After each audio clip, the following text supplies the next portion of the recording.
Out of my sight, wretch! I've no use for a brand.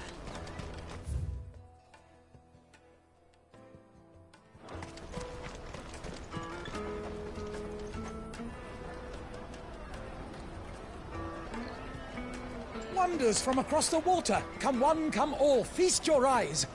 Good sir, can I interest you in...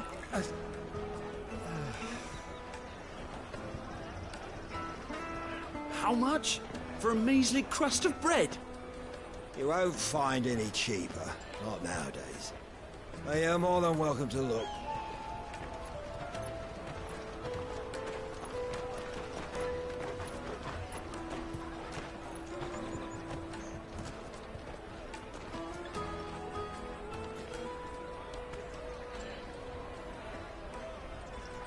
The Empire's unlawful and illegitimate occupation of the Crystalline Dominion is still in effect.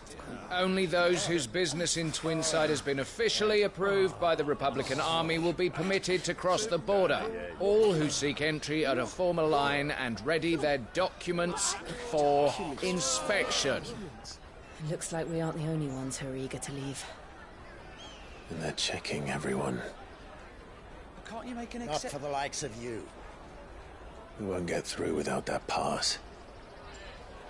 Let's go and find Good, shall we?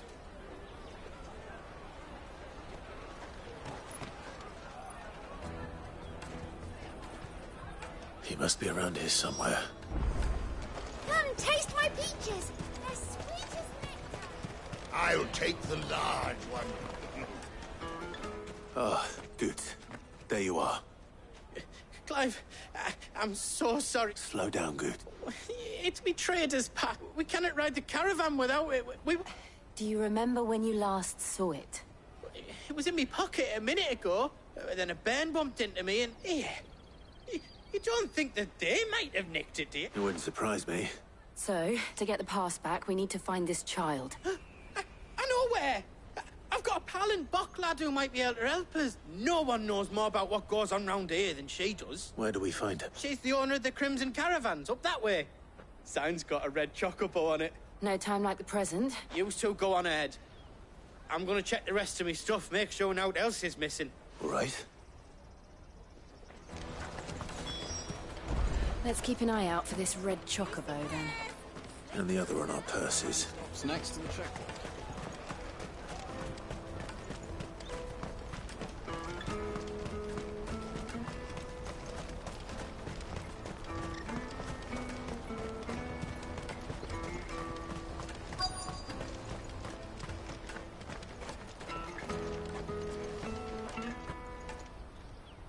Looking to hire a coach?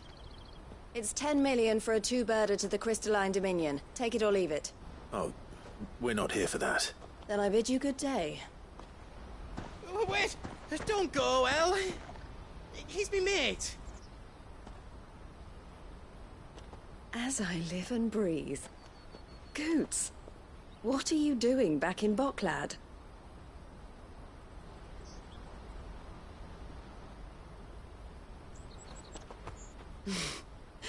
I gather Lady Karen didn't send you.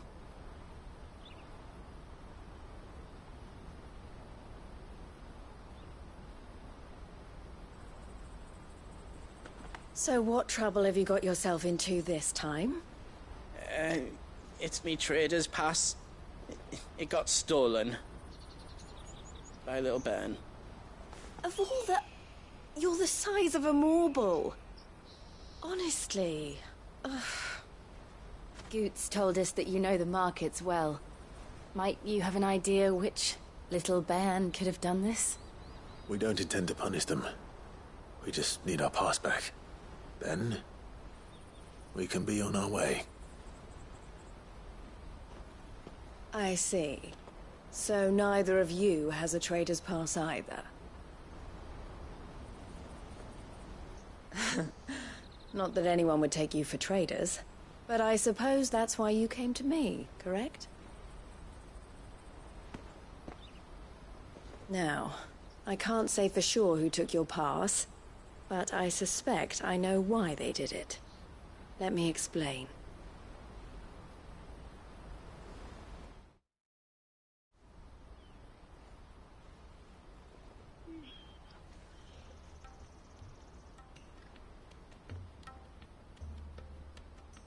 Ever since the Fist marched on the Dominion, the Republic has been clamping down on any commerce that might aid the Empire more than it does us.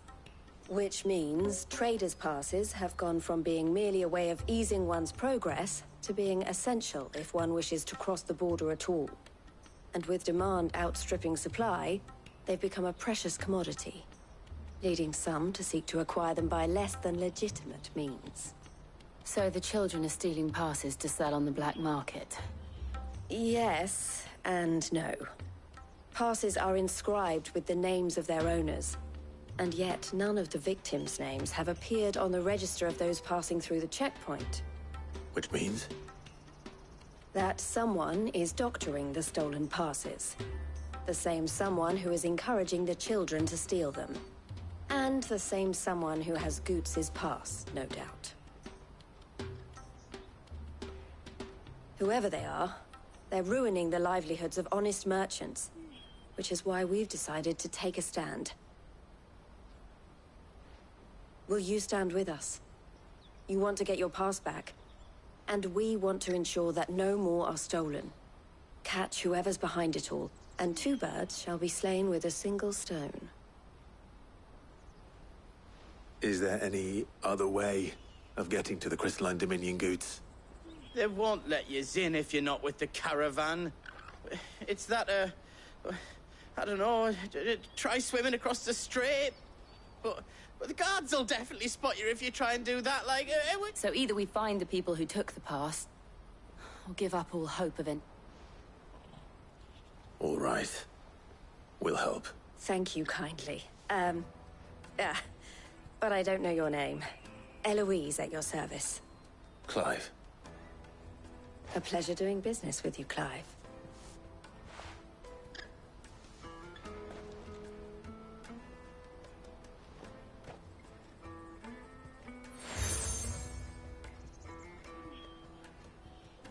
The proprietor of the furniture makers by the coach stop is spearheading the search.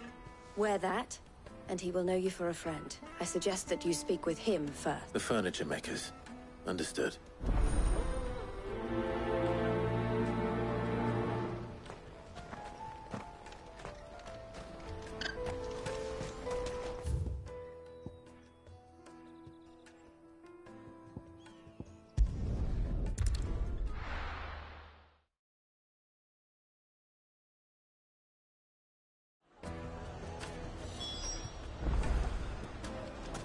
People take notice of wealthy men. Shouldn't be too hard to track down Karen's collector. The Sendrate's fang is gone. The whole Mother Crystal.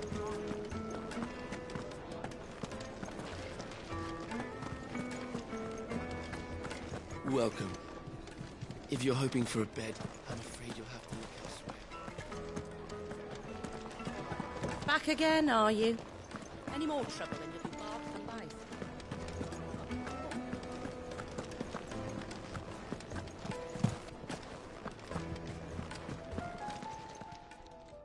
My reputation will be ruined!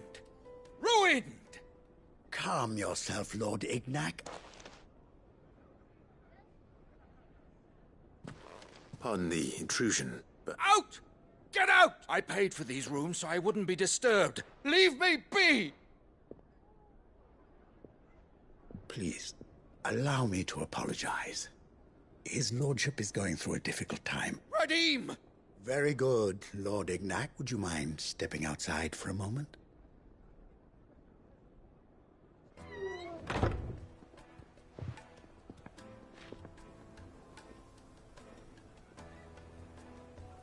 I'm sorry if I've caused you any trouble. That? Oh, no. That he has been dispossessed of his luggages. I don't suppose a certain blade was among the stolen items. A single-edged sword. It was purchased from a merchant friend of mine. Ah, you know Lady Karen. Then I'll retrieve Lord Ignac's luggage. You have but to state it. I want an audience with Lord Ignac. A few minutes should be enough. A condition I would be a fool to refuse. I don't suppose you saw where the thieves went. I did not, no. Though some discreet inquiries made on his lordship's behalf mean that I know where you might find them. The bandits' every ill-gotten coin in... And that's where I'm heading. I shall speak to Lord Ignac in your absence. and arrange for an audience upon your triumphant return. That will be very kind of you. Farewell, and best of luck.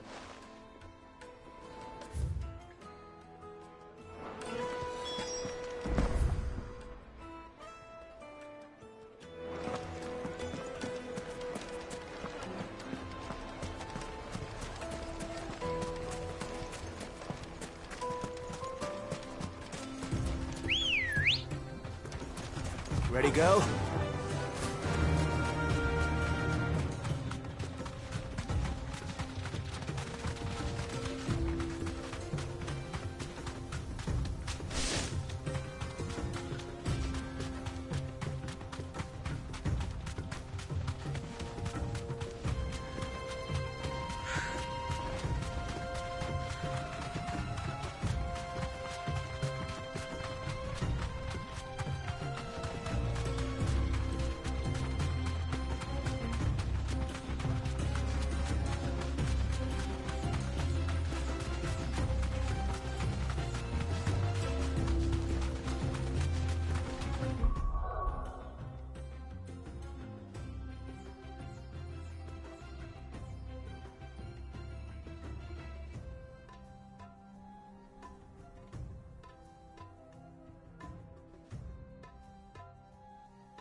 You deserve a rest.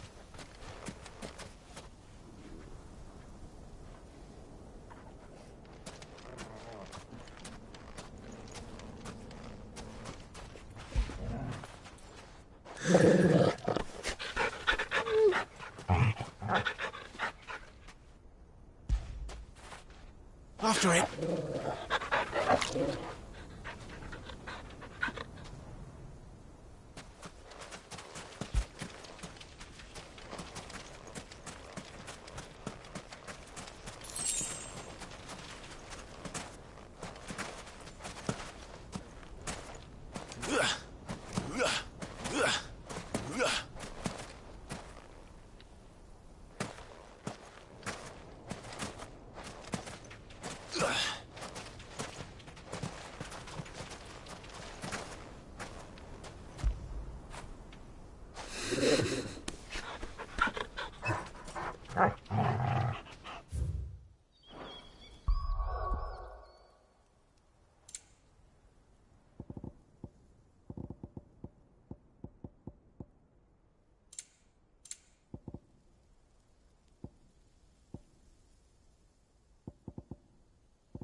Good girl.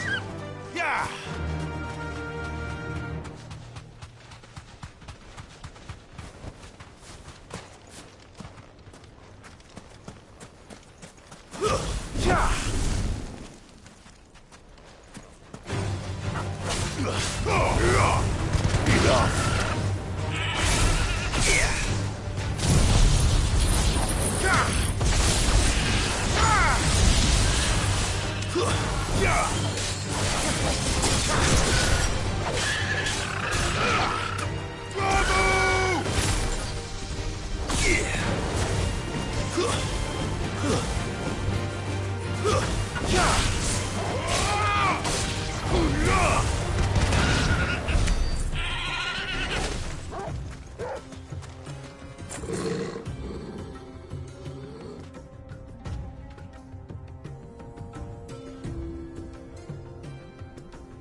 Is that the thing Tomes helped with? Nick told me she was building a ship.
Your reign is over. Now to collect the ash. I should probably have brought a bucket. This looks like the stuff. Let's see if there's any more.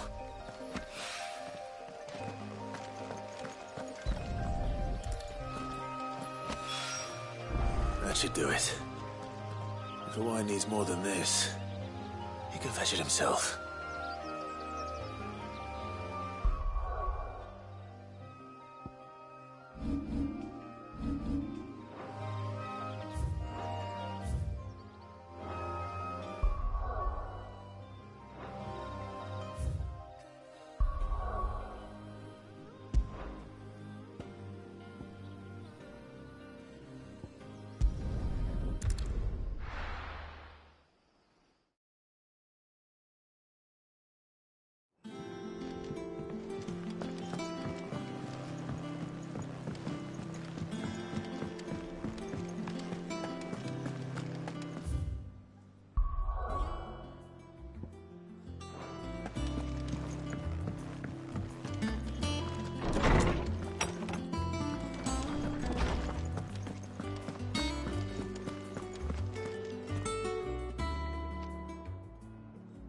My knowledge is yours. I have compiled some new entries, if you would like to see them.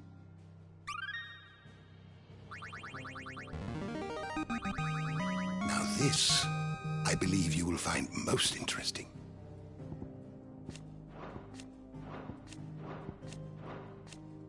You wish to study the tomes?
door to the shelves shall ever be open.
never drinking again, no matter whose funeral it is.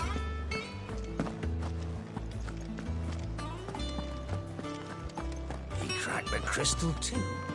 You're joking. It's no joke.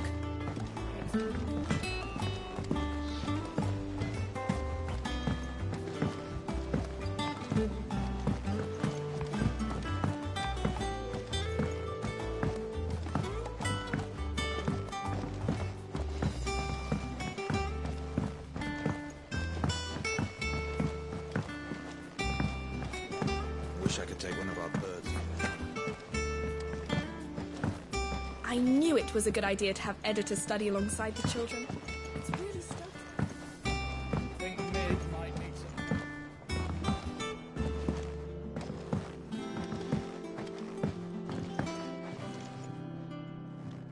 All right there, Sid?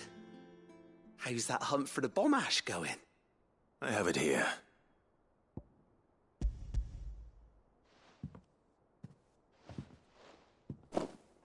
That's the stuff. And plenty of it, too. Enough to keep the Alembic bubbling away for a good old while. You're a gent, Sid. Let nothing say otherwise. Right then. Let's get this contraption up and running.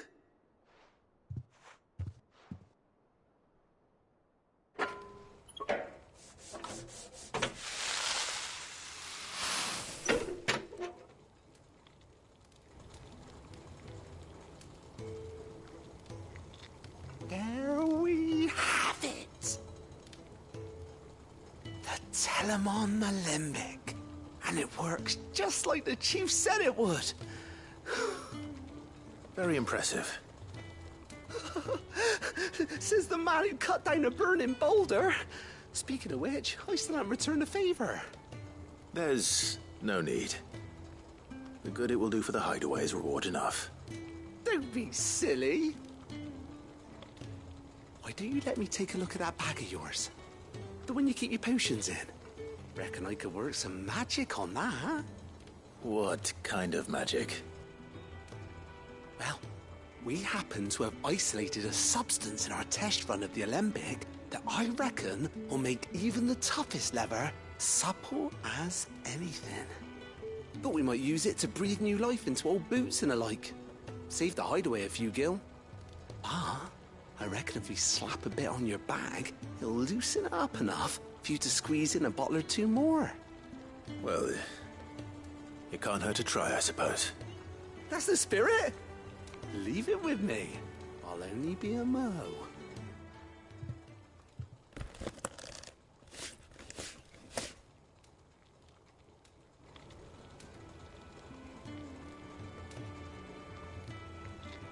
Well, what do you reckon?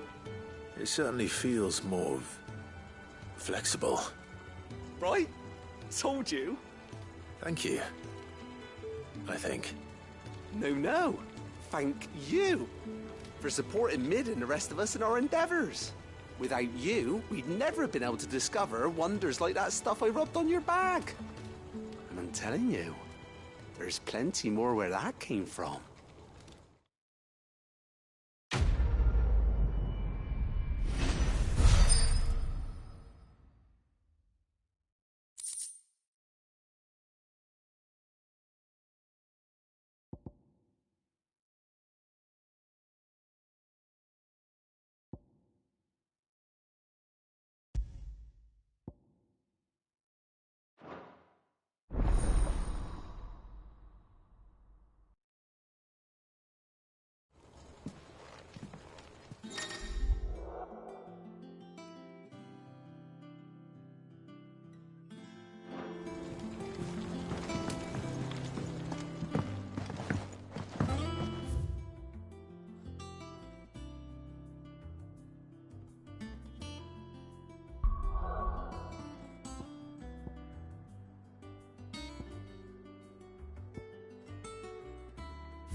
Good girl.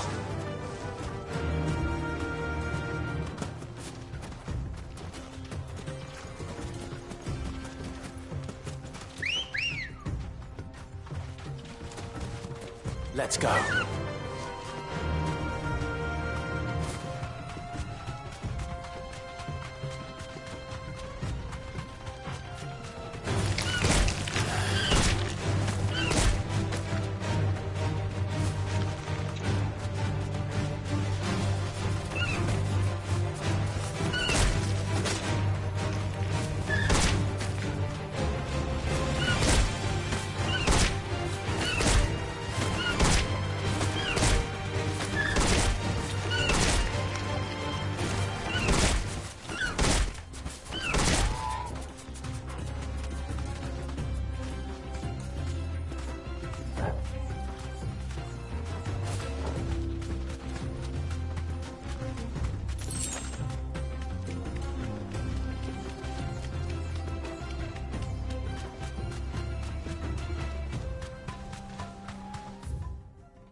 We've got company! Come on, lads, let's tear the bastard's head off!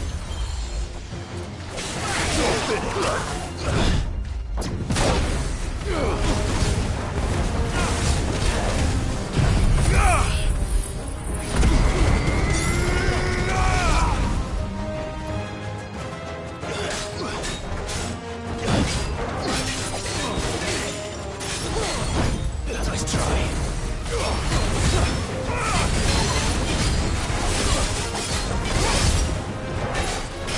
Too slow.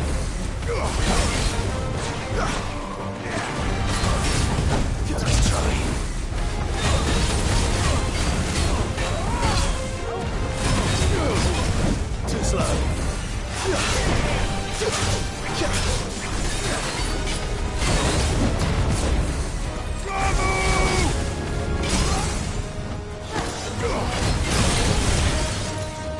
Too slow.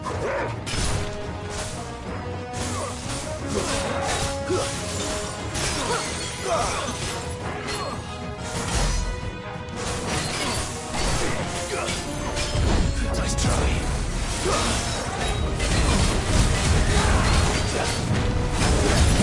Too slow.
This must be Ignac's luggage. Nothing seems to be damaged. All right. Let's get it back to Delamil.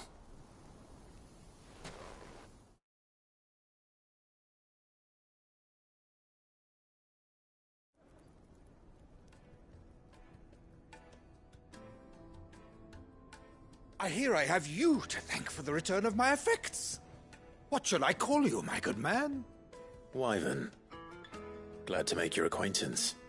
A formidable name indeed. Well, Wyvern, I appear to be in your debt.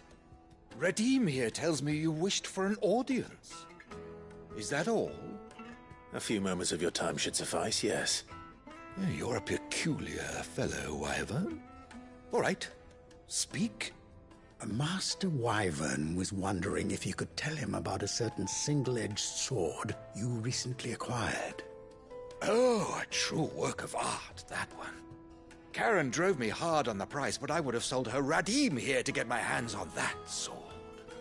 It was made in the Outer Isles, far beyond the Twins, and is used exclusively by the practitioners of a unique school of swordsmanship. They believe no combat should ever exceed a single strike, and hone their blades to such perfection that none ever does. Each sword is made for that one perfect stroke, and for that stroke only. They crack upon a second blow. There's a brutal sort of beauty to it, really. But how do they hone such an edge? Fine question. Why, they use a whetstone, of course. Whetstones, rather. A whole array of them, ranging from the coarse to the fine. 10,000 licks with the sharpening stone, then 10,000 more. But it is the final stone which lends the blade its legendary sharpness. A mineral quite foreign to this great realm of ours. And that is the key. The secret ingredient. Wyvern, it occurs to me that my little lecture is hardly equal to services rendered. Take this, together with my regards. The very stone of which I spoke, far rarer among collectors than even the blade itself, and a far more fitting payment. Thank you. Pardon the intrusion, my lordship. However, it is long past time we prepared ourselves to depart. So it is. I am locked in bitter competition with a rival collector of curiosities. I am one step ahead of the unscrupulous scoundrel, but he is hard at my heels. And there are many other collectors out there. Too many to count, but only one do I consider my nemesis. Lord Byron Rosfield, and is a perennial thorn in my side. I can imagine. Farewell, Wyvern, may our paths redeem!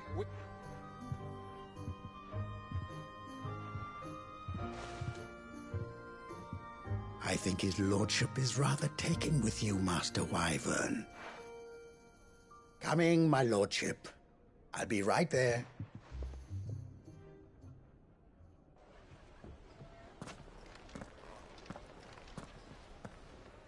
Trust Uncle Byron to find such an interesting rival. Now, let's see what Blackthorn makes of this whetstone, shall we?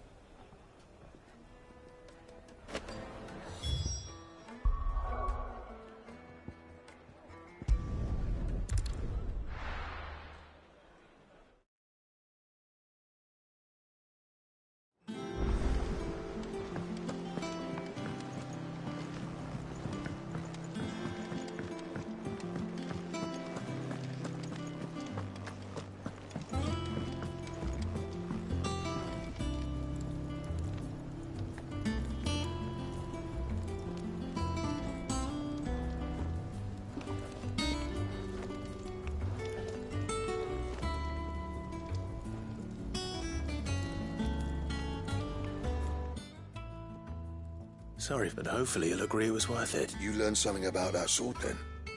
I did better than that.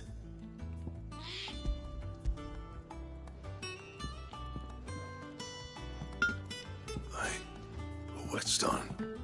Yes. But not one you'll find anywhere in Val...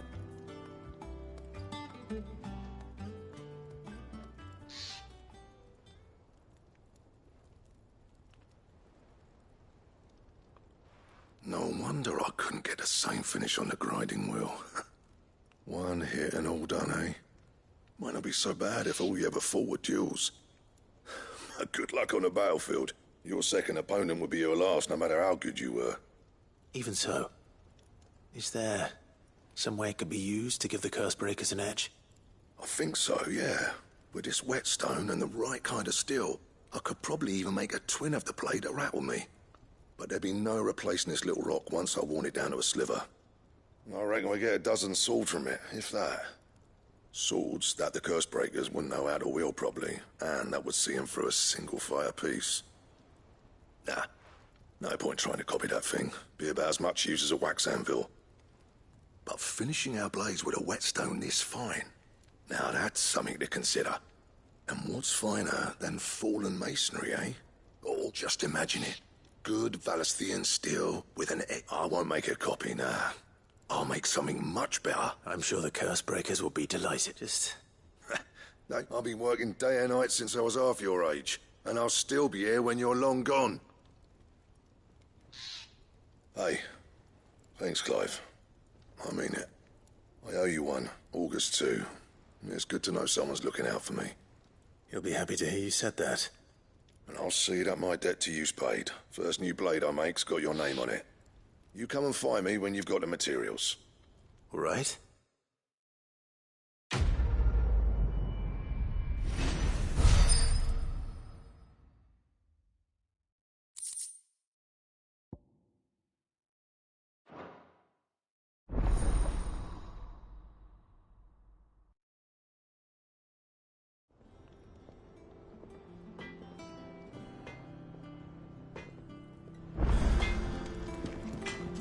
Back, are ya? So, what'll it be? No scratches, all right? That it?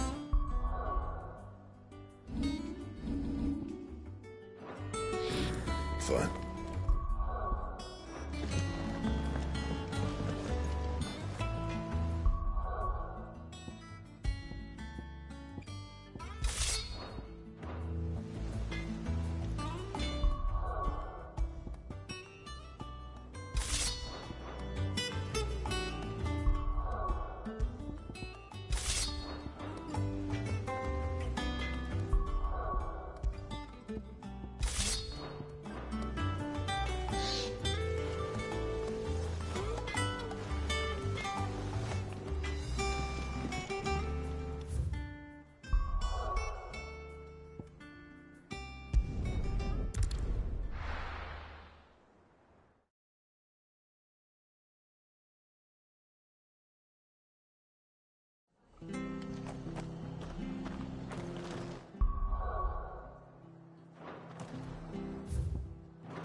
alive. We weren't expecting you. I wasn't expecting to be here, but it seems we still owe you a considerable amount of coin for your help with our rebuilding efforts. And though I doubt it's what you were expecting, we were hoping you'd take this as payment.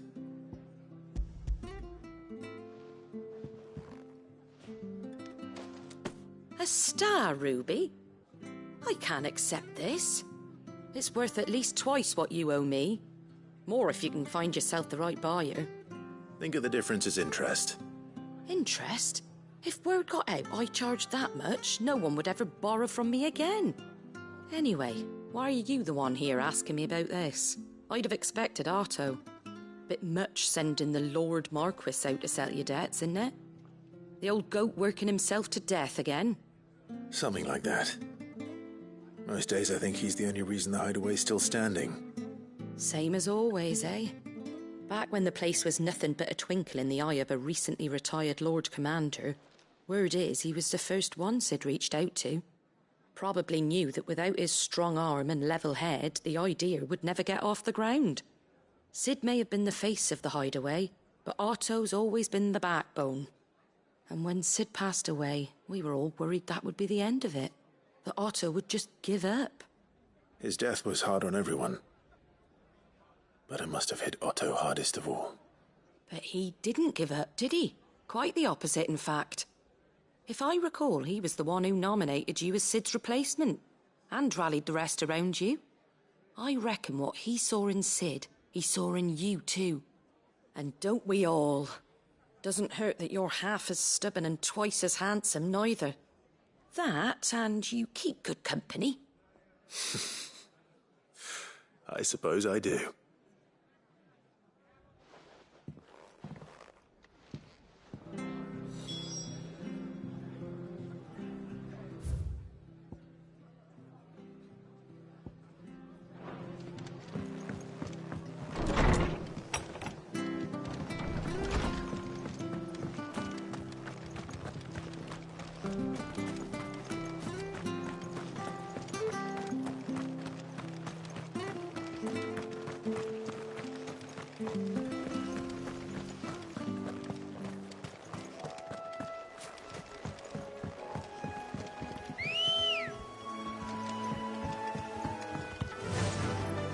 Run like the wind.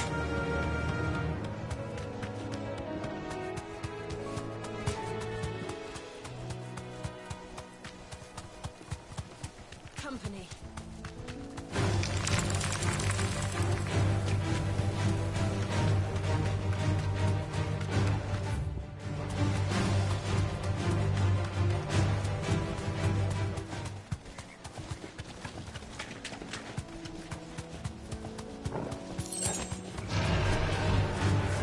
Thanks, Gal.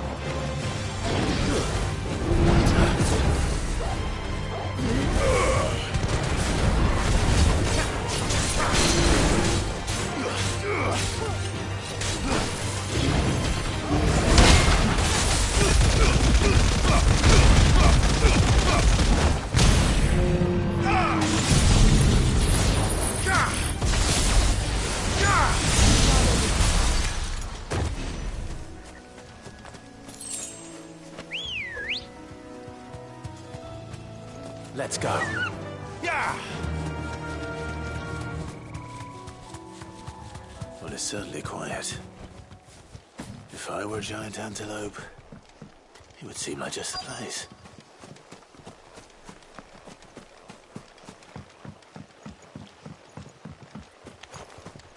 I doubt we'll find one bigger than that. Hungry, Torgal?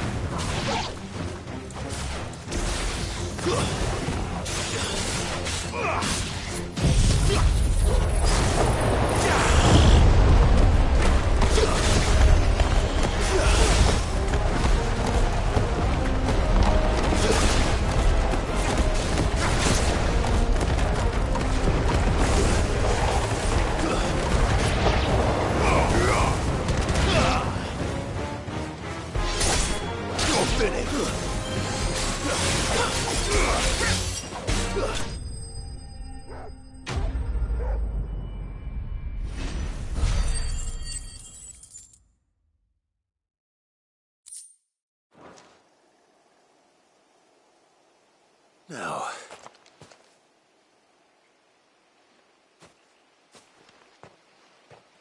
will it be enough, I wonder?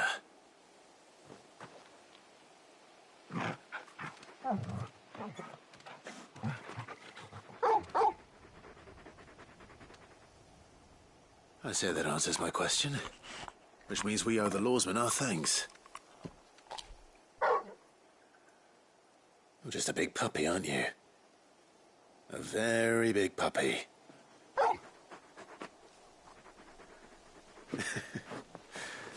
You do know you can take that with you, Torgal. Lady Karen will be relieved to hear you've got your appetite back. Come on, boy.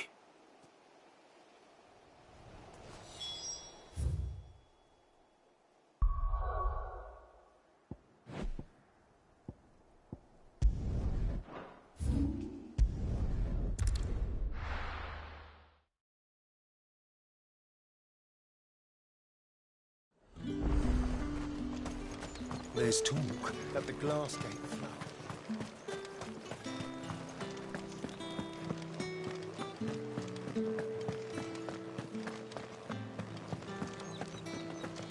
Did you hear? The gates to heaven, Paul. I want to see you again.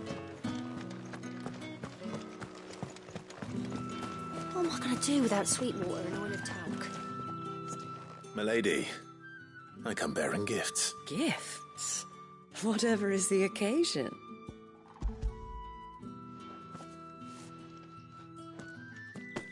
Oh my. Clive, you really have outdone yourself. Otto asked me to give it to you. To settle the Hideaway's debt with the Veil. And to compensate you for the time it took us to do so. You disappoint me, Clive. I thought you might finally be warming to me. Tell Otto he can keep his baubles. I tried to tell him as much the first time around. The man owes me nothing, nor does the Hideaway. My contribution to the restoration effort was made freely and willingly. It was the least I could do. You once told me Sid did you a kindness. I'd like to do the same. Please, accept it. For my sake. And for Otto's. For all of us. For all you've done. It is rather fetching, isn't it? Very well. Otto is lucky to have you, Clive. I doubt anything could ever replace his son. But you and the others at the Hideaway are the closest thing he has to family. Otto had a son. Long ago, yes. Sid told me Otto lost him when he was just a boy, and blamed himself for not being able to stop it. I don't know how it happened, whether there was anything he could have done, but it was clear that it weighed heavily on him. I didn't know. How could you have? I doubt anyone did. Besides Sid, I've never met a man more keen to bear his sorrows in stoic silence. An ill habit, given that both have always been surrounded by friends desperate to help them. I'm beginning to see that. Go will want to know the stones were delivered.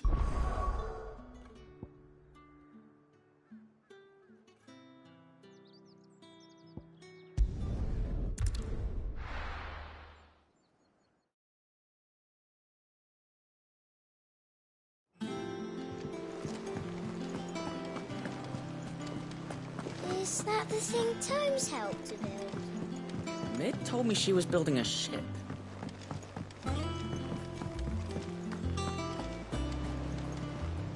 Goat.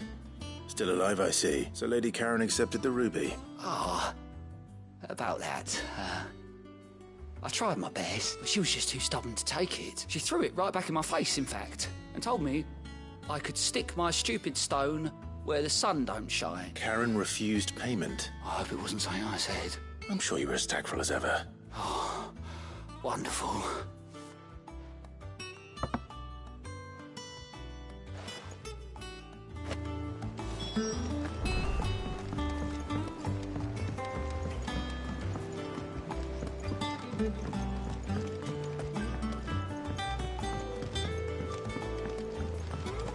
I don't know where Sid gets the energy.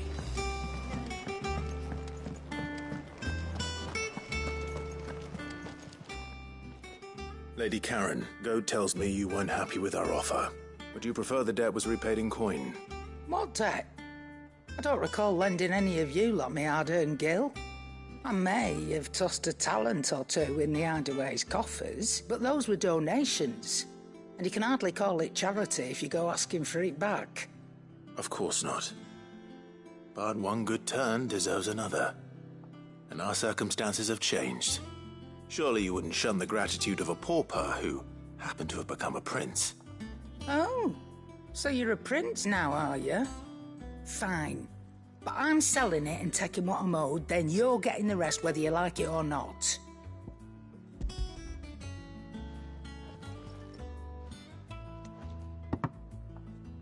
Where'd you even get this? A decent trader might nab 1,000 talents for a star ruby. A canny one, meanwhile, might claim it were nicked from the belt of Sid the Outlaw himself and ask twice as much. Might be I already have a buyer in mind. Might be you even know her. A fine continental maid whose beauty's only eclipsed. You wouldn't mind, would you? Not at all. Just be sure to tell her that it's always a pleasure doing business.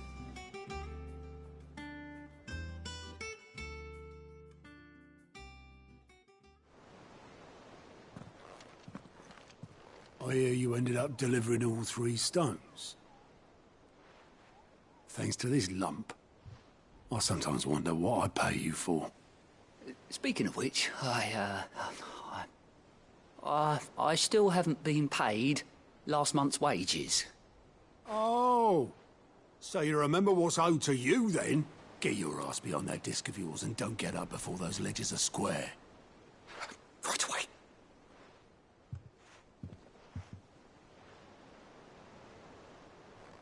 I've seen that before. Yeah. Plenty of times. It was the only goblet Sid ever used. Either out of habit, or because the filthy sod couldn't be bothered to find a clean one. I knew so little about him. Like most people. Martha and the Dame both seem to have fond memories of him. I bet they do. How long did you know Sid before he... Before he died. 20 summers, give or take. Back in the day, I was a purser on a trade ship, which is where I met him. He bought passage to... I forget where. And having nothing better to do on the long nights, we sat up drinking island rum till the morning bell dragged me back to my duties. Quit my post not long after that. On account of making a fine maiden's belly fat. But me and Sid stayed close, promising we'd one day sail the seas again. That was before fate stepped in and said she was having none of it. The magic woke inside my son soon after his first name day, and there was no hiding his knack. Couldn't you and your family have... My family were the ones who summoned the constable, wanted the monster taken away. I couldn't turn my back on him. Forget what I felt, and I couldn't for the life of me understand how they could. Luckily, Sid was of the same mind as me. It was him who stood beside me when all I wanted was to tear the whole world down. Him who cried for me when I had no tears left of my own. Him who swore he'd do everything he could to stop it from happening again. And he was true to his word, too. Left the Royal Army once and for all. His ranks, his ribbons, gone. Just like that. Threw away everything he had. All to right a wrong that no one else had the courage to face. I knew then I'd follow that man to the ends of the earth.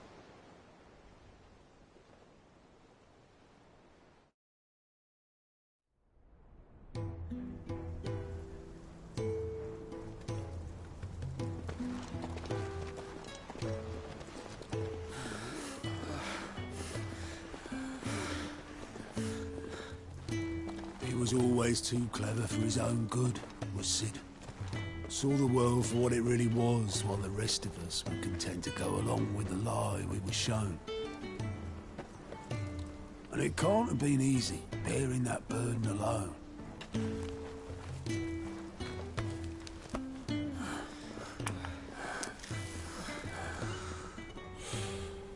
But he didn't let it stop him. He never lost faith in what he believed was right. And that gave us faith in him. Faith he'd steer us true. So I swore to myself that I'd always be right behind him, ready to catch the stubborn sod, if ever he should fall.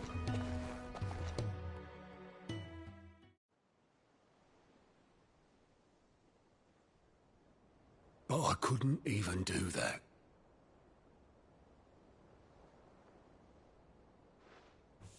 Ignore me. Just the ramblings of a tired old man. Leave that lot. I'll tidy it up in a bit.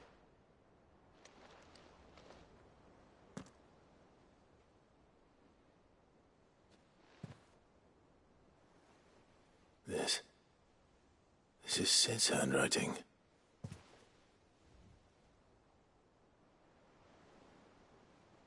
Dear Otto. I may be drunk, but I wanted you to know this place would be fucked without you. Love you, you grumpy old sod.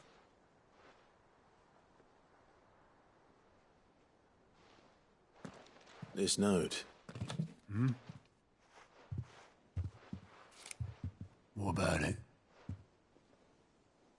Sid was right. Without you, we'd all be lost.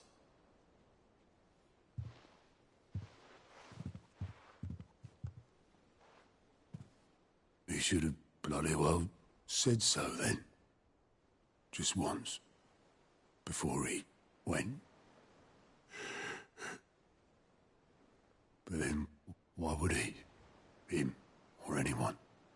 I'd only have told him to piss off.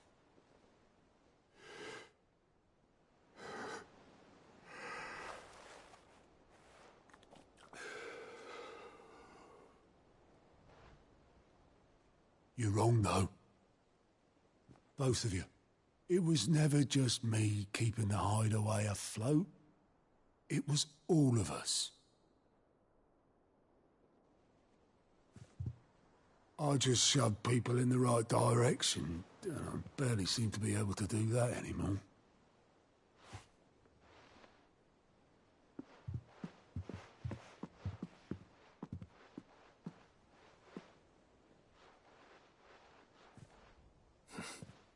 Would you rather go at the helm? Well, maybe I've got a few more years left in me. I'm going to hold you to that, Otto. Before you go,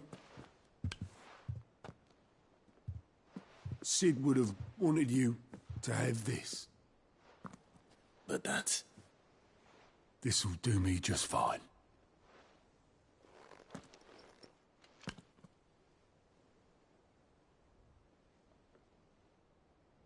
Thanks for the ray of sunshine.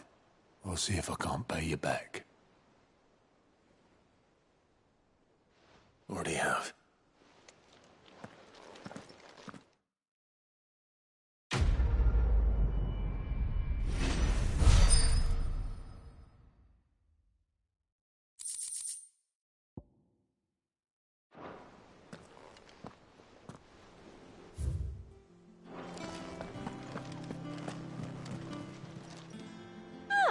I wasn't expecting you back so soon.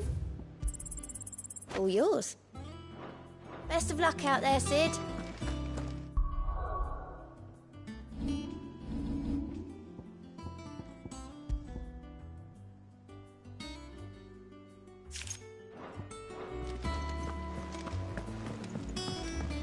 Nick told me she was building a ship. Really?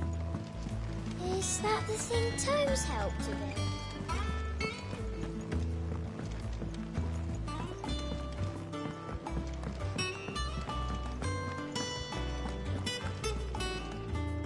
I noticed you and Torgal had gone off somewhere. Take him for a walk, did you? You could say that.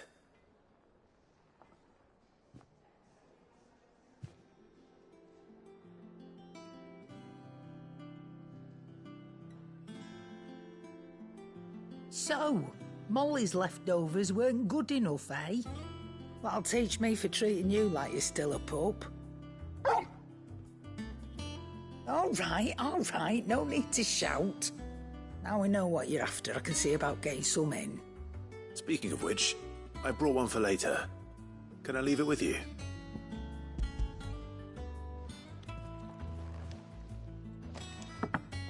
You can, eh? I'm nice like that. In return, you can thank Tomes for me. The bloody know-it-all. I was just on my way to see him.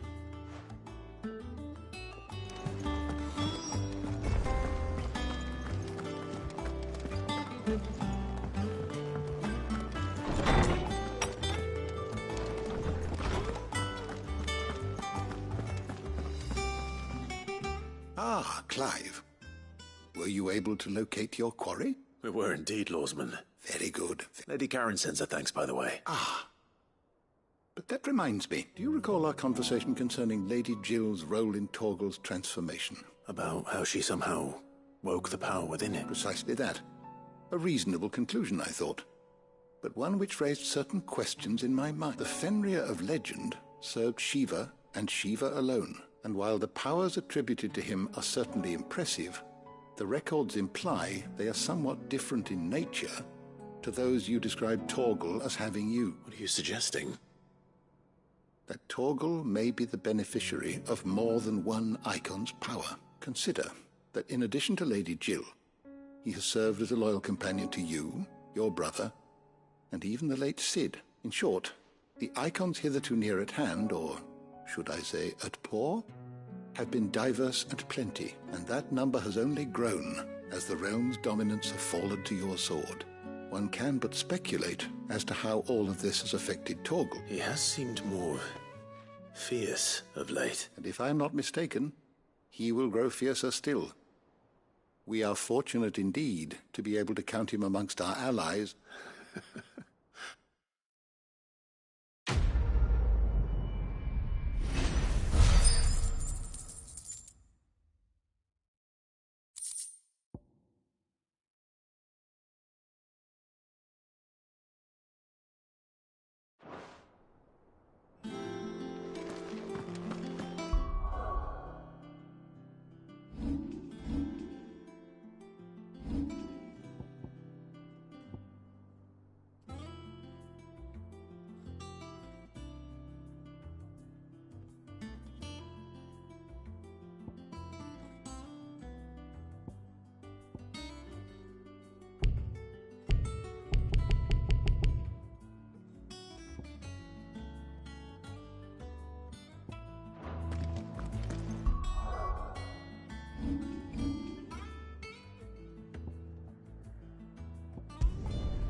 Let me carry your goods. I'm cheap.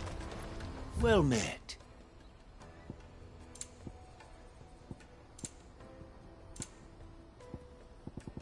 Farewell. Out of my sight, wretch. I've no use for a brand.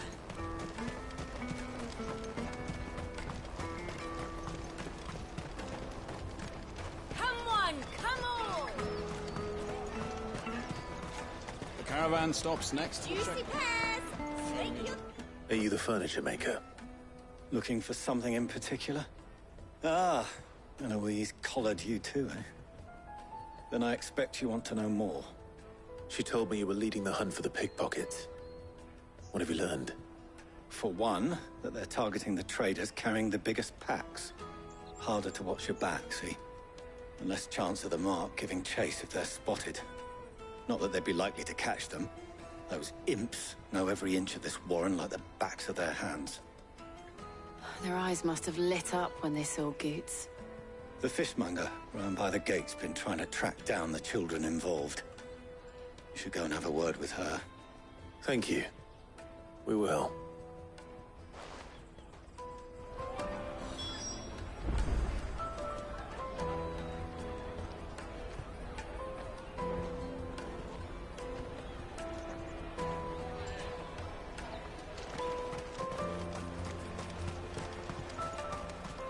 You won't find anything of this quality in Twinside. You should come with me to the Fish for sale! Fresh sorted and smoked!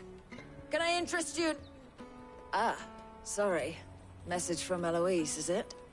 She's asked me to help her. To help you find the pickpockets. Is that so? Suppose I better tell you what I know, then. For one, this isn't a family operation. All the traders say the children who stole their passes were dirty, dressed in rags. Street urchins, by the sound of it. We get a lot around here. Orphans from the wars. A few, perhaps. You saw the refugees gathered by the entranceway? They're all looking for a new start in the Dominion and beyond. Some of them take it as an opportunity to rid themselves of unwanted baggage. The shame of it. Whoever's behind this would have to have made themselves known to the children at some point. And so should we. You should start with the children around here, then. I doubt they're the ones involved, but they might have heard something. It's worth a try. All right, then. Questioning children. How hard can that be?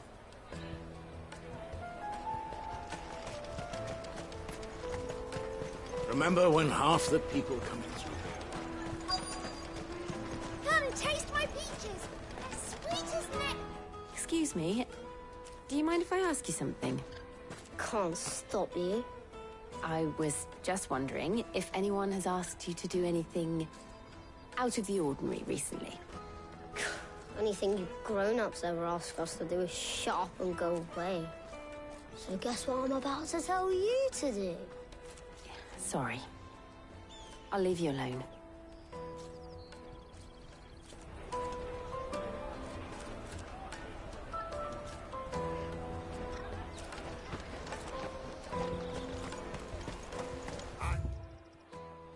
Take the large one.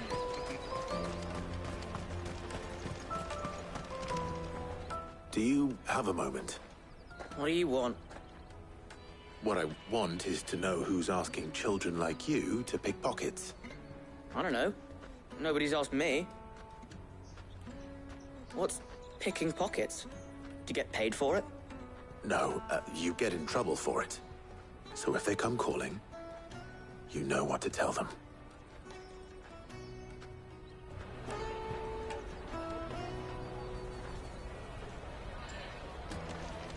The caravan stops next to the checkpoint.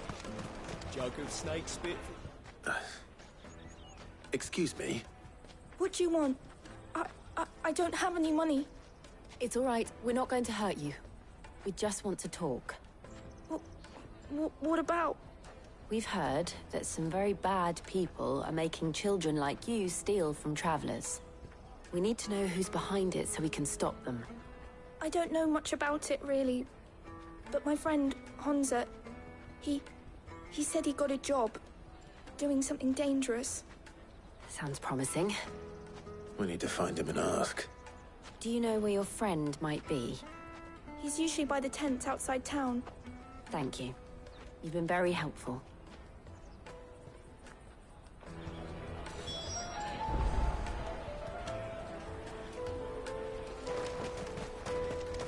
Come on, come on!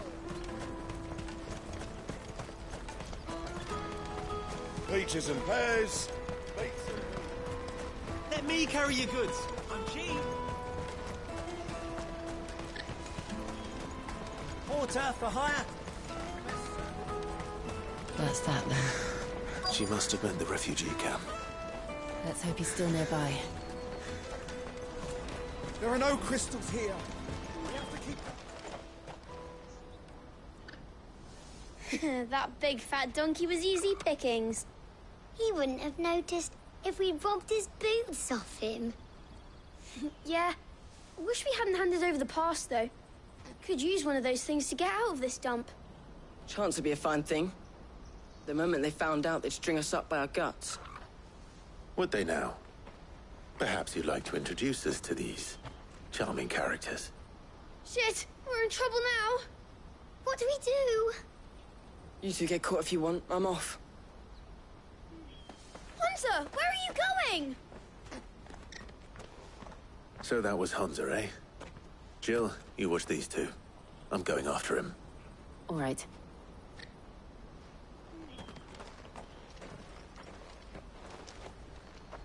He can't have gone far. I need to find him before his employers do. Daddy.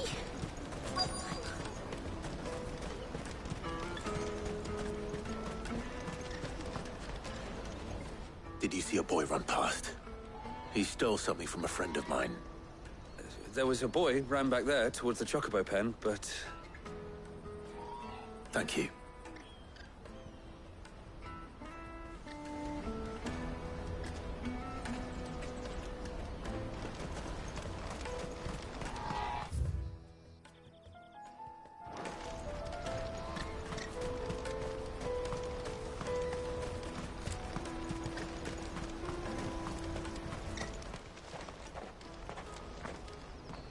Shit.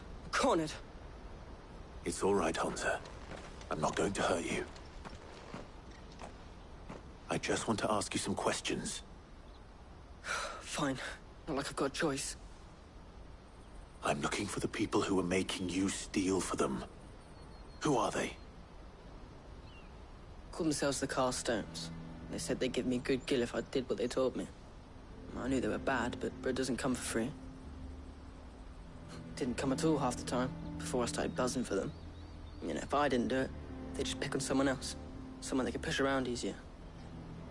Hansa. You found him then? Jill. Where are the other two? Eloise is watching over them. She sent Goots and I to look for you. You're... him! I haven't got your pass anymore, if that's what you're after. I gave it to the Carstones. Whatever you do to me, I can't get it back. Not that I go against them, anyway. If it weren't for their gill, me and my mates would have starved.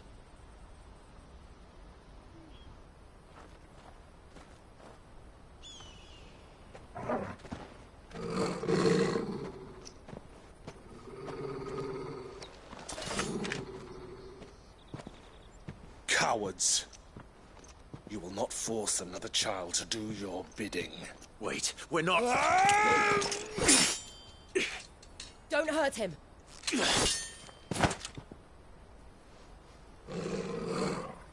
You're making a mistake. We're on the same side. Like hell we are. That brooch. Where did you get it? Master Theo? Goots. What are you doing with these people? Unless you're the ones my sister was talking about. Your sister?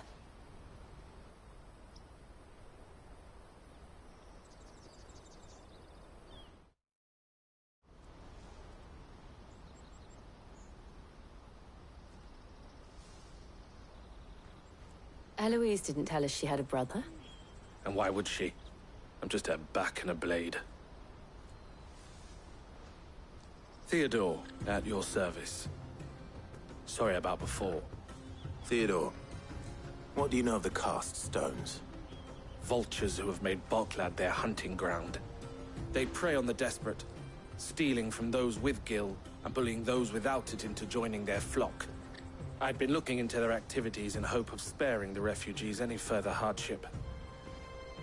But it seems they've already stooped even lower than I'd feared. Hansa's a good lad. Don't blame him for what they've made him do. If he and his friends hadn't agreed to work for the Stones, some other poor souls would have. On pain of death, most likely. Clive, was it? And my sisters asked you to help put an end to the pickpocketing. Then we all want the same thing.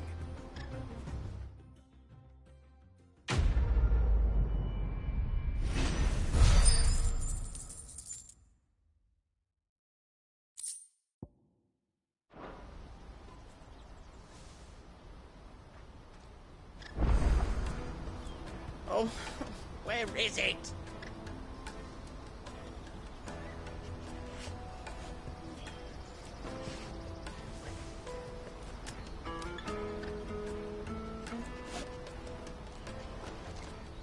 So? What else? You get your trader's pass back, and I make Boklad a safe place again. All right then. All right then. Honza, where are they camped? Don't worry. They'll never know you told us. Couldn't if I wanted to. They always come to town to collect the passes. Meet us outside the gate. I tried following them once, but they spotted me halfway down the trail. Said they'd string me up. We'll try it this time.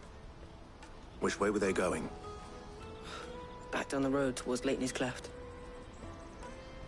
To Leighton's Cleft, then.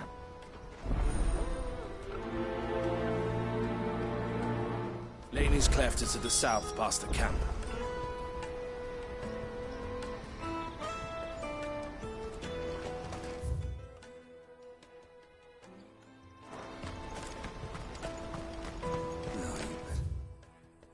Scared of me, my bullets.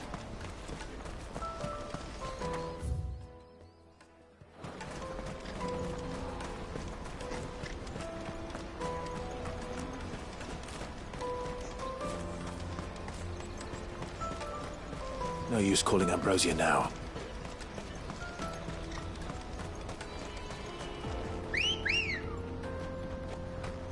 Ready, go? Yeah!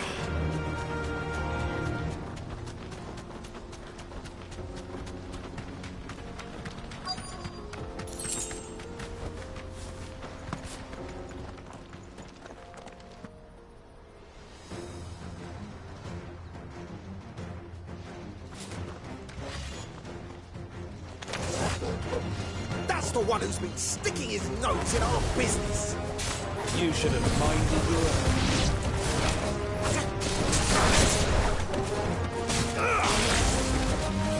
Stay down!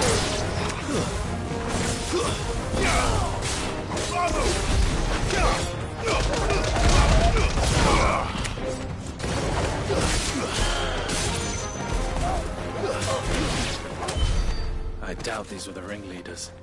But at least we know we're on the right track.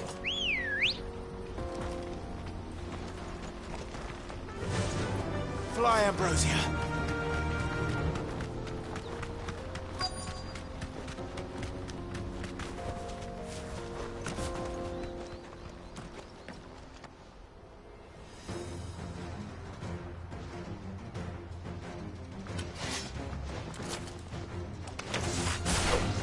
We got company! That's the lot.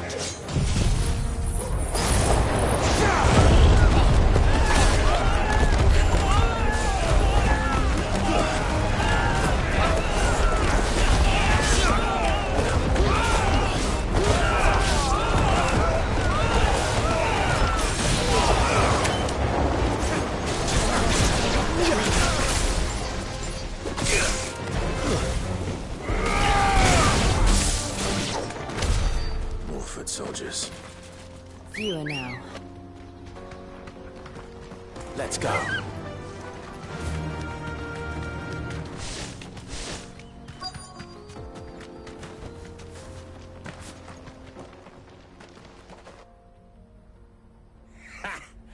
Not a bad haul today, eh? Aye.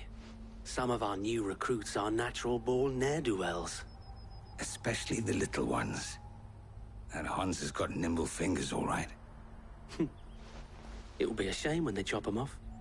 But till then, let's make the most of it. Scum. The leaders of the cast stones, I take it. They don't deserve any mercy, Clive. I wasn't planning on showing them any. We're ready when you are, Theodore. Oh, I'm ready.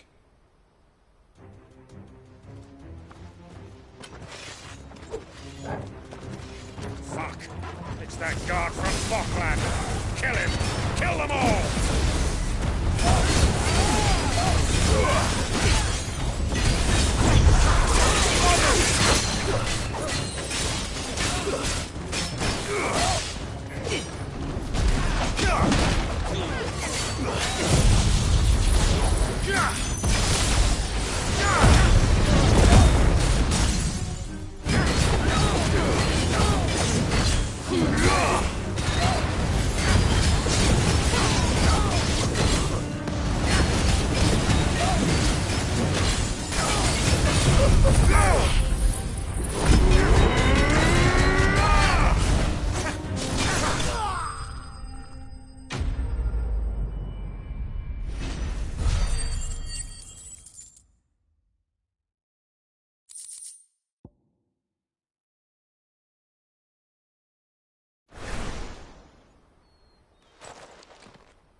And they say crime doesn't pay.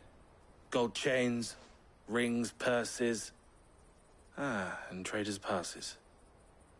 Dozens of them. Have the names been changed? Not yet. I recognize some of them. No doubt Goots's is somewhere among them. Now I just need to sort through it all and return everything to the people it was taken from. We should go and give Eloise the good news. Can we leave things here in your hands, Theodore? Of course. Oh, and, be sure to tell her of the part I played, won't you? We'll be glad to.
Ah, Clive.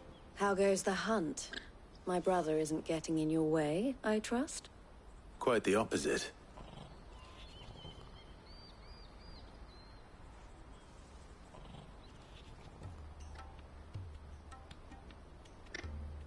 So it was the cast stones who were behind it all.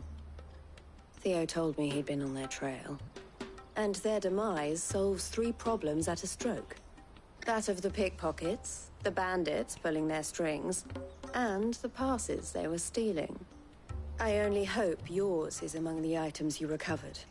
Only time and Theo's return will tell. Speaking of whom, welcome home, dear brother. You are too kind, Eloise. Here, Clive. Goots's pass. Ask him to keep a closer eye on it from now on, would you? I will. Thank you. El, I've asked our boys to carry the rest of the goods back. Can I count on your help in sorting through it all? Of course. I'll make some space in the storeroom. I expect you'll soon be on your way then. But it wouldn't do to leave without introducing yourself properly. Would it now? Sid. Don't look so shocked. We're on the same side. I don't understand. As you now know all too well, we at the Crimson Caravans are always happy to help those in need. For a small fee, we will move anything that needs moving. Be that goods to market, or bearers away from it. I was the first my sister helped escape. If it wasn't for her, I'd have been branded as a boy. I had no idea. It just so happens that we are seeking to expand our operation. And who better to join forces with than the leader in the field? Wouldn't you agree, Theo? I would. It seems our purpose is the same in more ways than one. So what would you say to working together again? It would be our pleasure. And our honor. The honor is ours. Here, Clive. This is for you.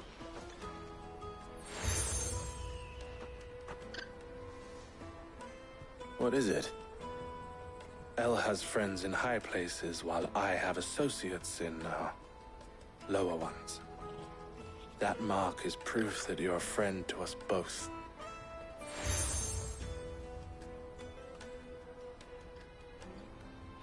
I shall bear it with pride. Well, all that remains is to wish you a safe onward journey. Goots's pass should secure you a place on the caravan, but if you encounter any difficulties, we would be delighted to provide you with a coach of our own. For a discounted price, of course. Say, 9 million? We'll try the caravan.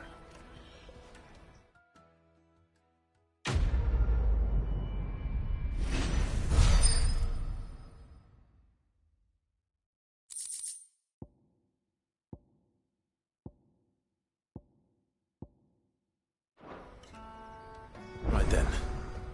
Let's get this back to Goots. And then it's on to the Dominion.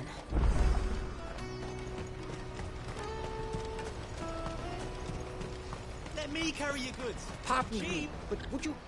That well-notched steel might you be... How exactly? Well, and should... Well... My... What? But... Quick! Wait.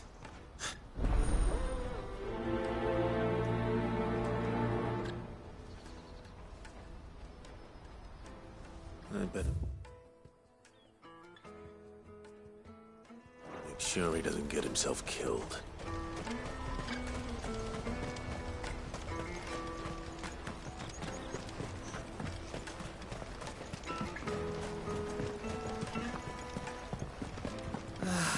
If I knew arrived, Now I just need to see you back.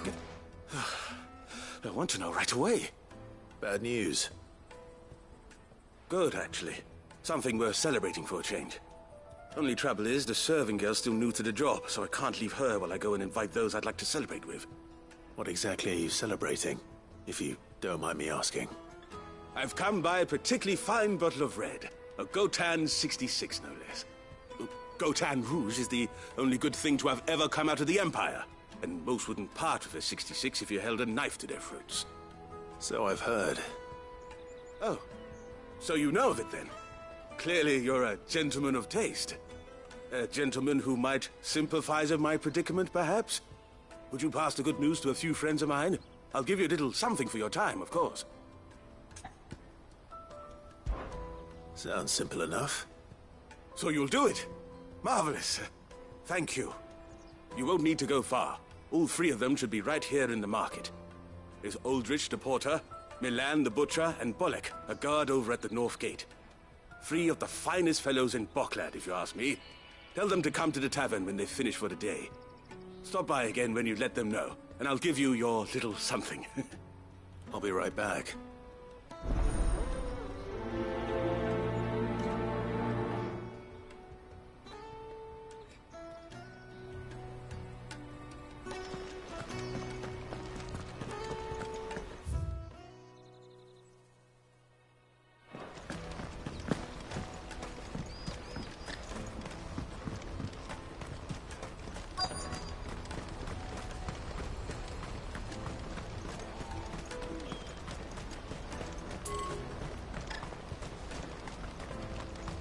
For hire. I see you've been of some assistance to Eloise. Perhaps you can extend me the same kindness? Perhaps. What would I be doing? Finding someone. You see, I've been having trouble with thieves, and despite the many pains I've taken, I can't stop them from rummaging through my packs. I was griping about my lot to a friend of mine a few days back, and he offered to track the culprits down. Now, Joseph's a sellsword, and a good one at that. But he's been gone days, and I'm beginning to fear the worst.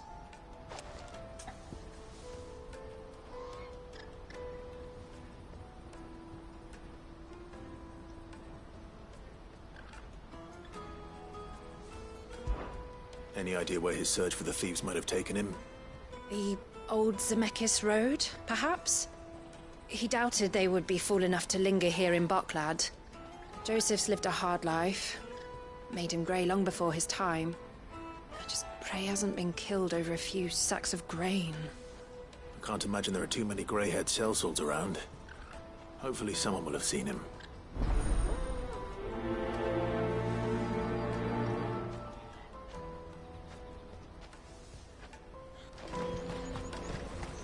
That's that then.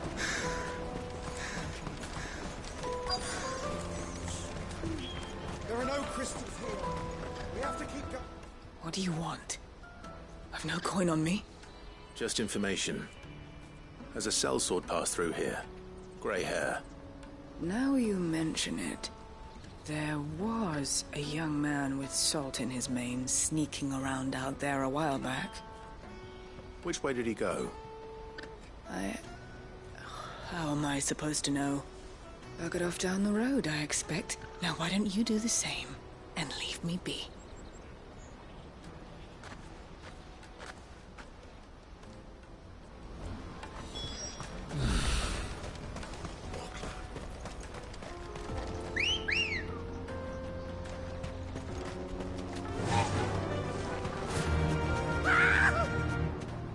Why am I not surprised? You'll hand over your coin if you know it's good for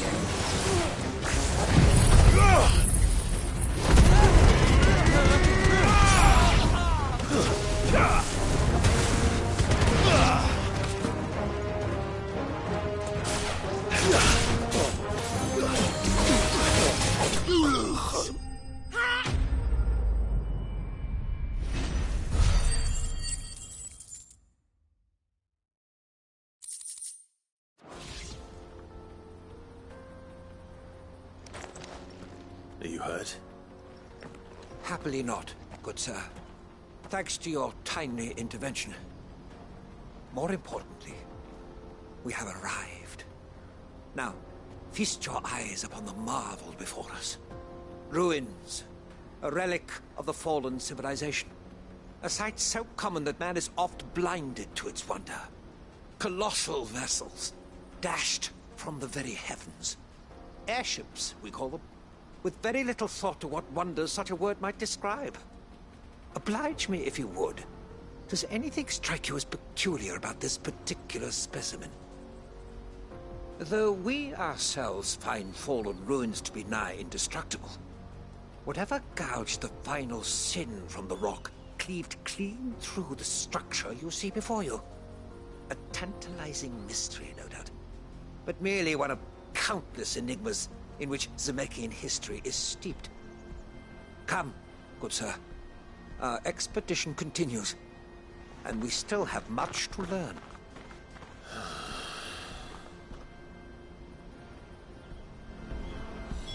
He's passionate. I'll give him that.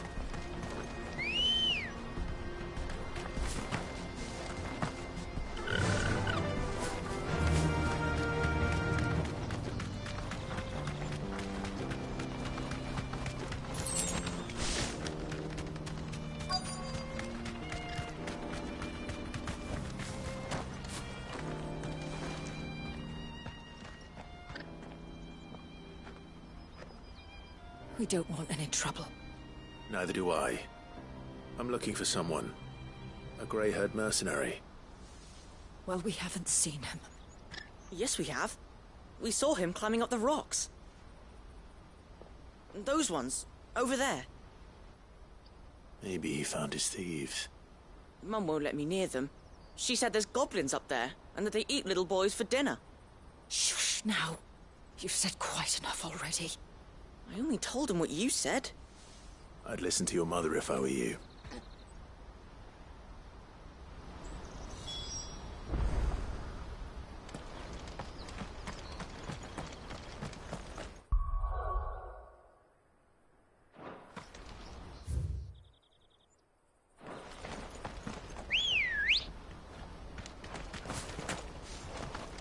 Good girl. Fly, Ambrosia.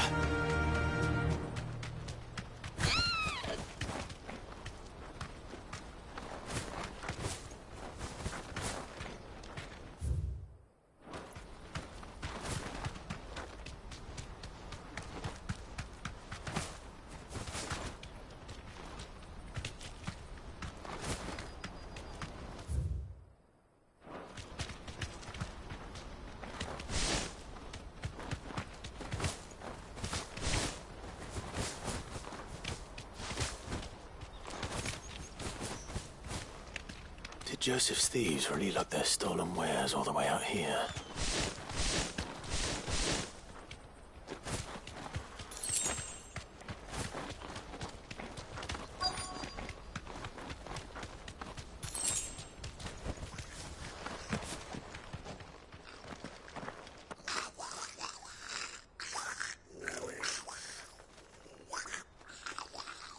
I think we found our thieves.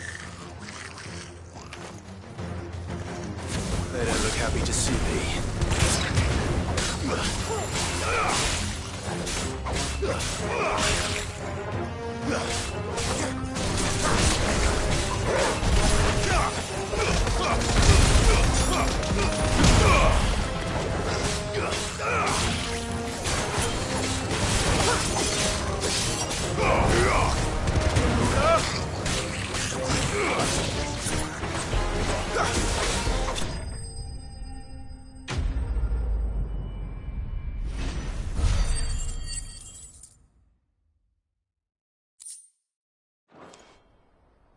Let's get this out. Don't kill him, he's just protecting his home. Joseph? I don't know you. Your porter friend sent me to find you. Have I been gone that long? Wasn't hard finding the thieves. I take it things are more complicated than they appear.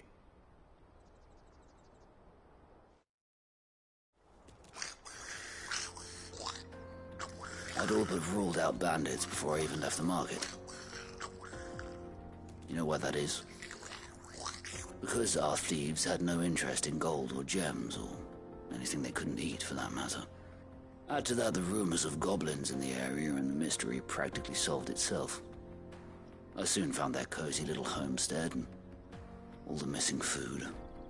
I launched myself at them, full of righteous fury, but their leader was the only one who moved to meet me. The others, they huddled around that food, ready to die protecting it. They stole because it was that or starvation. I've been there myself, back when times were hard. So you spared them, and earned their trust into the bargain by the look of it. These goblins aren't native to the area. They don't know how to survive such barren lands, so I've been teaching them. And once they've learned to hunt and forage, they won't be fool enough to risk their necks in Boklad. I'm impressed. I didn't know goblins could be reasoned with. Do me a favor. Let the porter know I'm safe. I'll head back to the market once my work here is done. Oh, and don't mention the goblins. I don't want people coming here brandishing pitchforks. Not now this lot have sworn off thieving. Your secret's safe with me. I appreciate it. Thank you.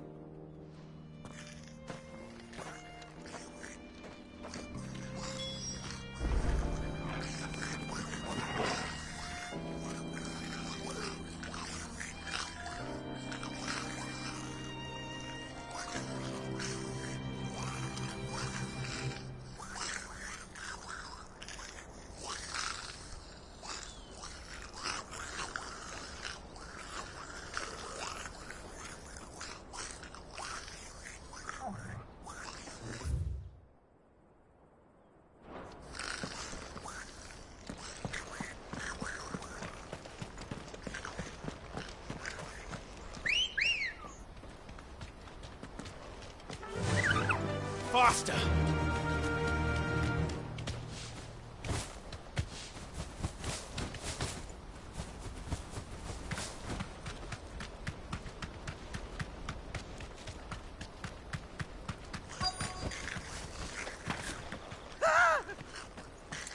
Morning. All right then. Who's first?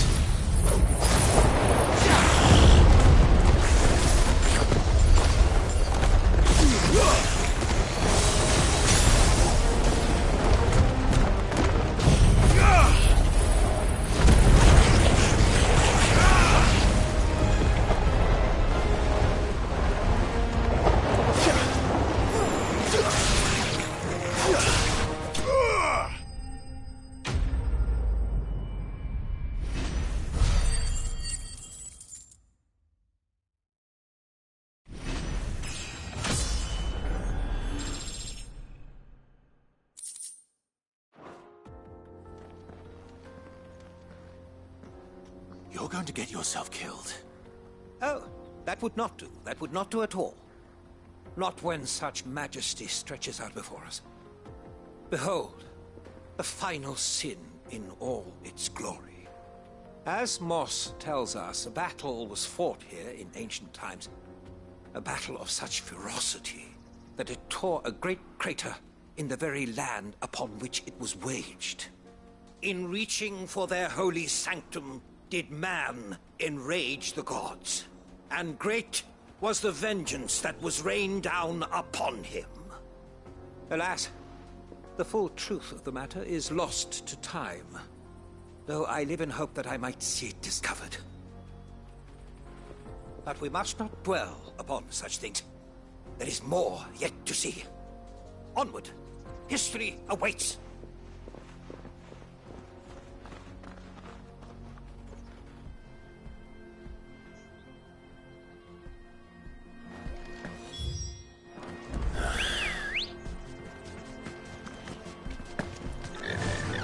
Yeah!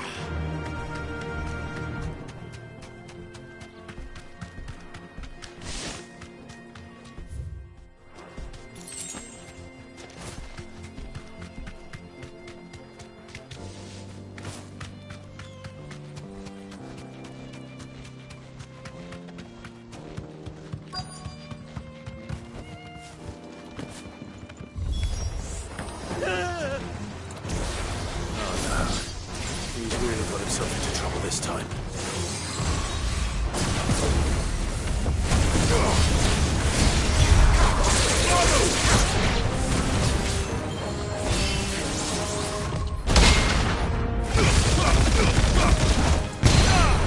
Give me thunder!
Still in one piece?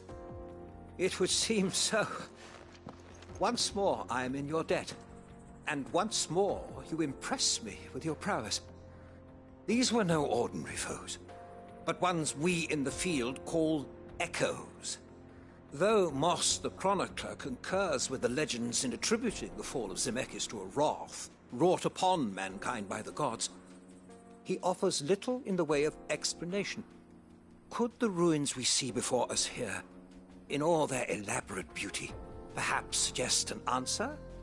Could the construction of such miraculous edifices have been considered an encroachment upon the province of the divine? Alas, all is mere speculation. But one day, perhaps, I will learn the truth. Not if you keep running headfirst into trouble. You are right, of course.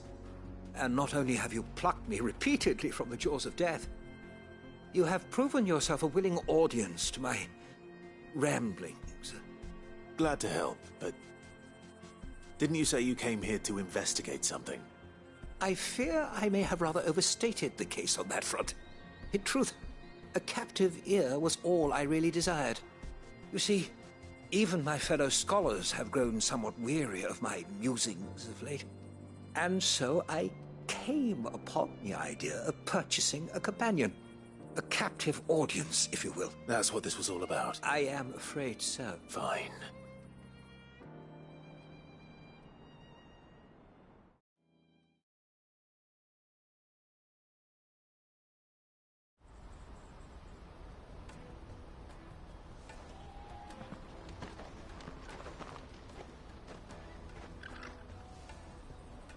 And so ends a delightful day. Here, your reward for humoring my selfish whims, plus a little extra for the trouble I have put you to.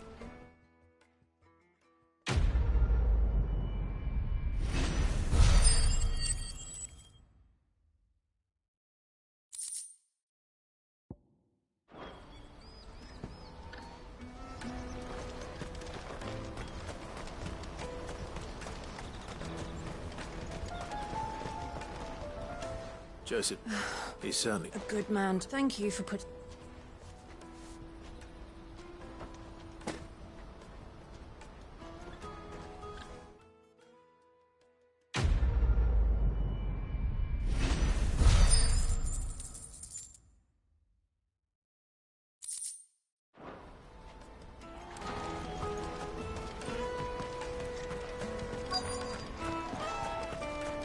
Hurry, man. I must leave for the Dominion. I've been asked to find Aldrich. That's me. The innkeeper. If he's just got hold of it now, it must have been in the crate. From the Emperor. Such as they'd saw it before. No.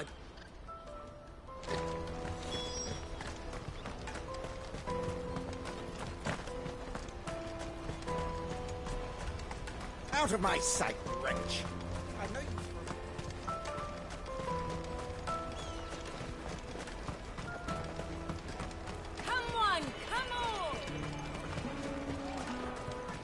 Caravan stops next to the checkpoint.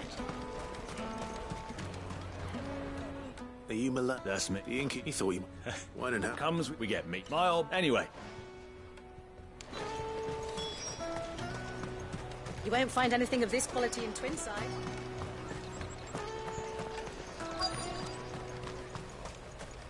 Let us through! I'm looking for Bolek. Well, you found him. The innkeeper sent me. I've never said no to a goat hand. You must be a bit... The market will be flooded with refugees. Oh, my heart goes out to them, all right, but we've got our orders. No papers, no passage. Plenty try to slip past us, and when they do, you know what? All done. I wonder if the innkeeper might spare a cup of that wine.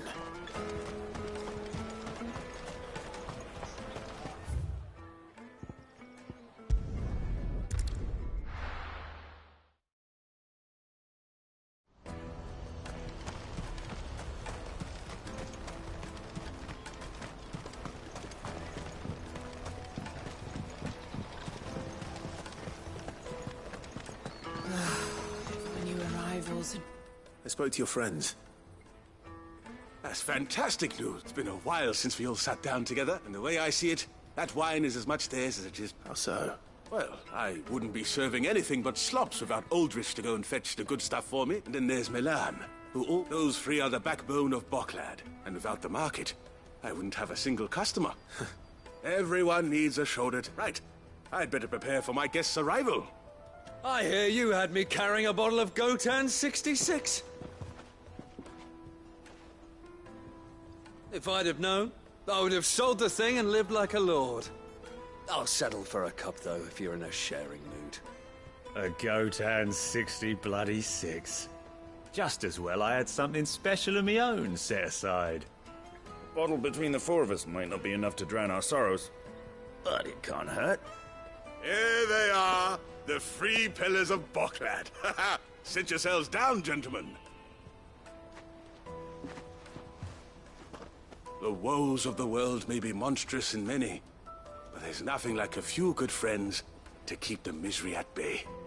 Never a truer word spoken.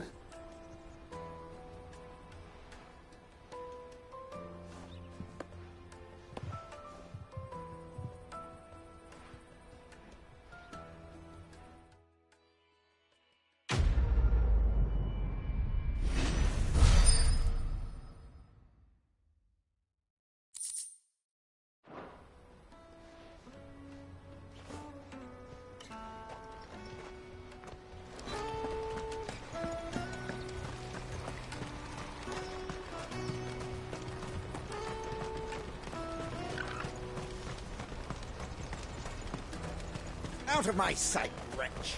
I know you...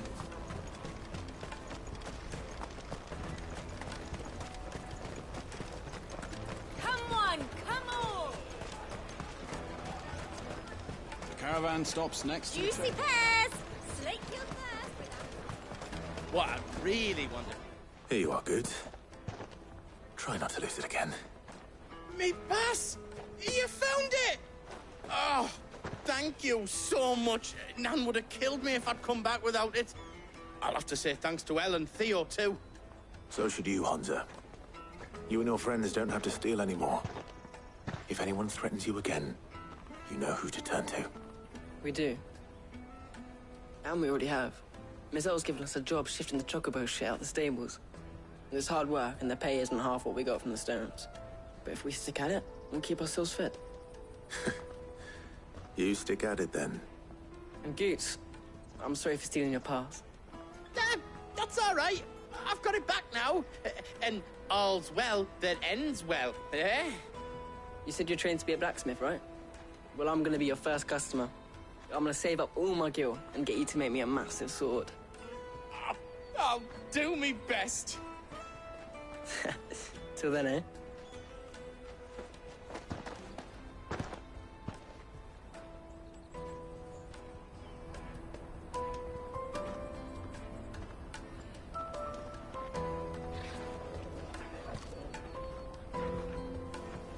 All right.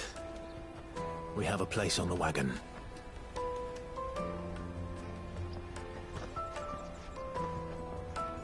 Remember, Goots, we're mercenaries. You hired us to protect you. Mercenaries. And you remember the plan?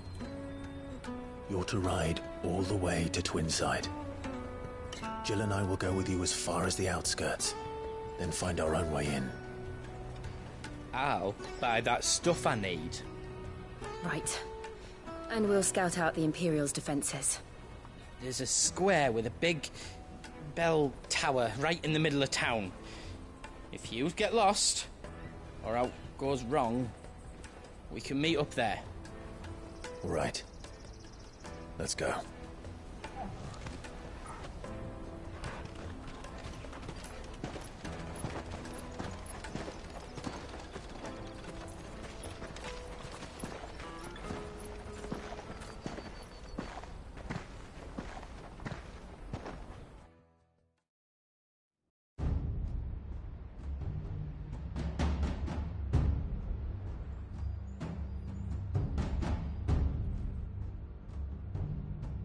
I see. And you're quite certain your father has no knowledge of Ultima? I am. I have no difficulty believing a sinister force has come to exert an influence on Sanbreque. But be that as it may, it is yet to claim my father. For better or worse, his radiance speaks his own mind. Then the fiend works from the shadows. I confess, when first you told me of this fiend, I had my doubts, and more than a few at that. A beast that labors to plunge Valisthea into turmoil, all in pursuit of your brother. But that wound is proof enough that evil is afoot. Then I have your answer, Your Highness. You will join me in my fight. I cannot. Not yet. Your Highness, please. As you are aware, the Dhalmekian army is at our gates. They have lost their mother crystal, and with it all hope of a negotiated withdrawal. It is but a matter of time before they invade.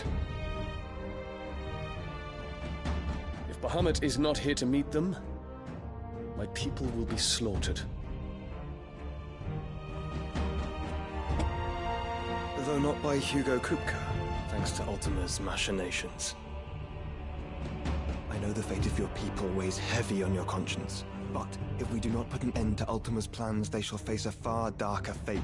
The chaos he would wreak would sweep all of Valisthea into the abyss. The lives of every man, woman, and child in the Twins are at stake. I believe what you say, Phoenix.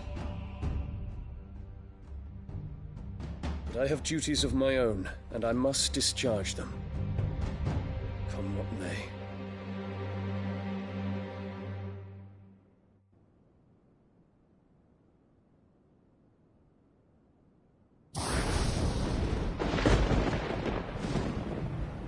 What do you know of my blood?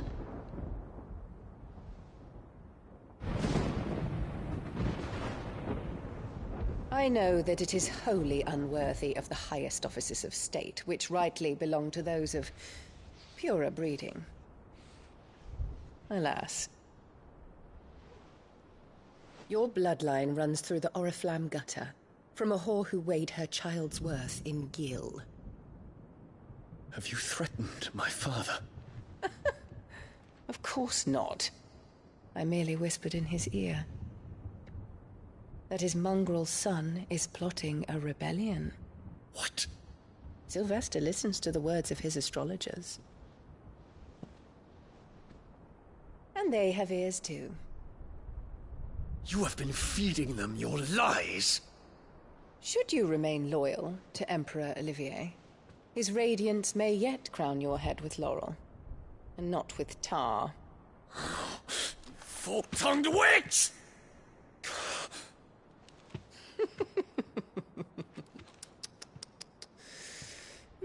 In consideration of your long years of service to the Empire, I shall forgive this uncharacteristic rudeness. Now hurry and make ready, Your Imperial Highness. Emperor Olivier expects much of you, Dion. Or should I say, of Bahamut. May your fire reduce his enemies to ash, till all of Valisthea bows to its rightful ruler.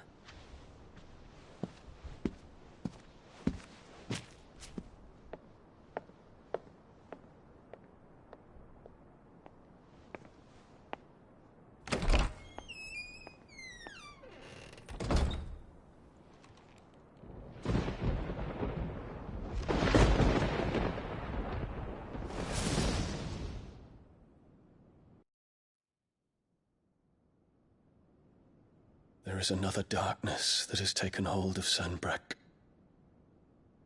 And until its grip is released, the flames of war shall spread ever wider, just as Ultima wishes. Forgive me. My family has caused you much grief. You are not her keeper, Phoenix. This is a matter for the Imperial household now, and as a member of that household, it falls to me to resolve it. At such time as that is done, what strength I have shall be yours.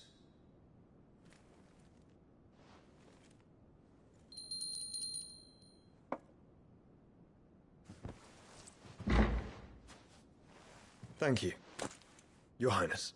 Let us take to the skies together, and bring a new dawn to Valisthea.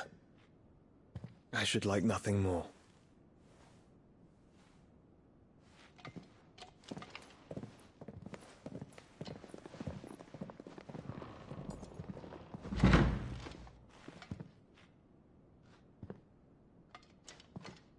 Terence. My prince.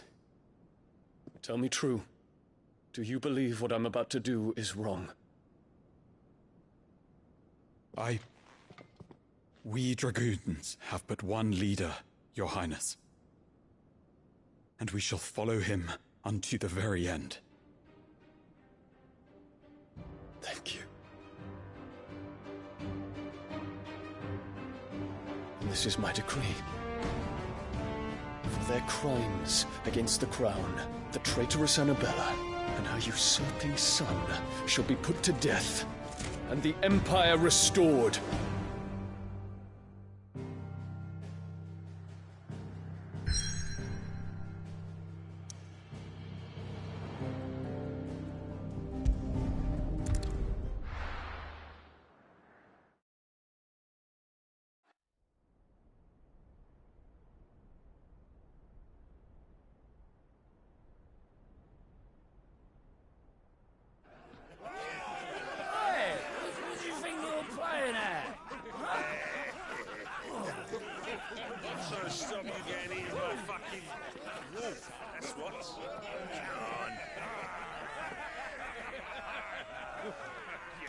One would never guess that these people stood on the brink of war. They're afraid. They turn to drink to forget their fears. Anything you want to forget?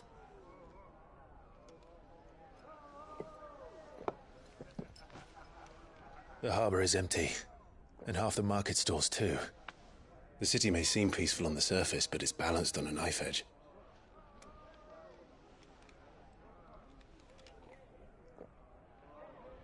Were we to give it a nudge, it might be just the distraction we need to reach the Mother Crystal.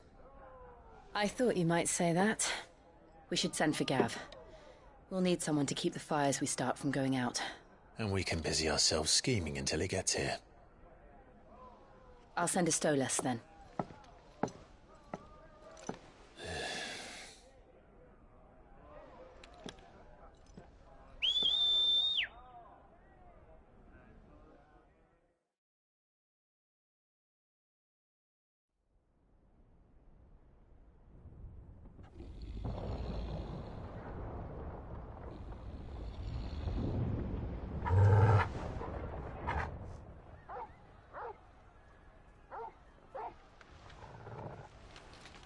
What is it, boy?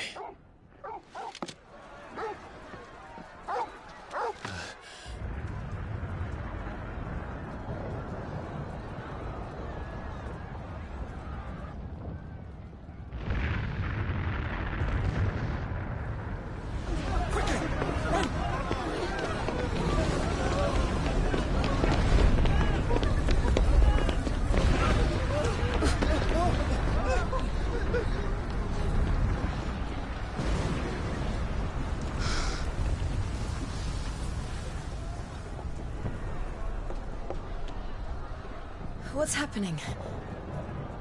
I don't know. Torgal!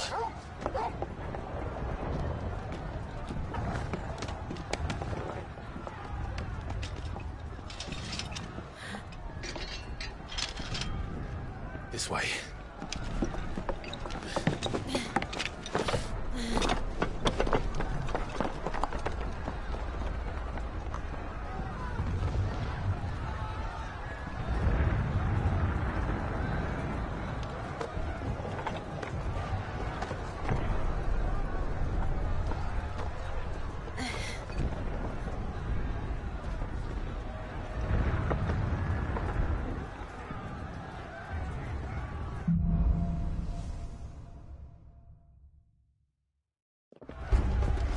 The city's on fire. I'm sure Goots is fine. He'll be making for the square. The one with the bell tower. In the middle of town, right?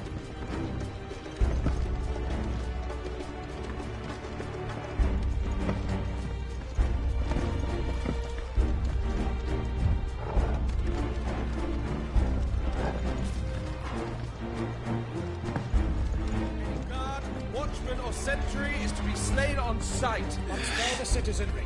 His Highness's orders were clear. The people are to come. Those were Imperial Dragoons.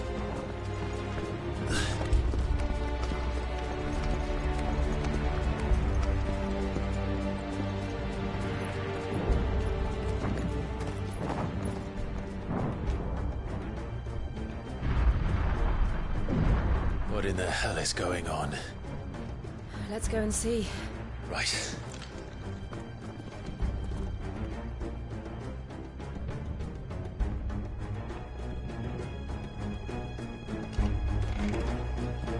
But first we find Goots.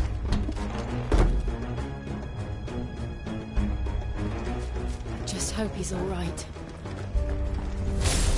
You there! Identify yourself! Do we have to?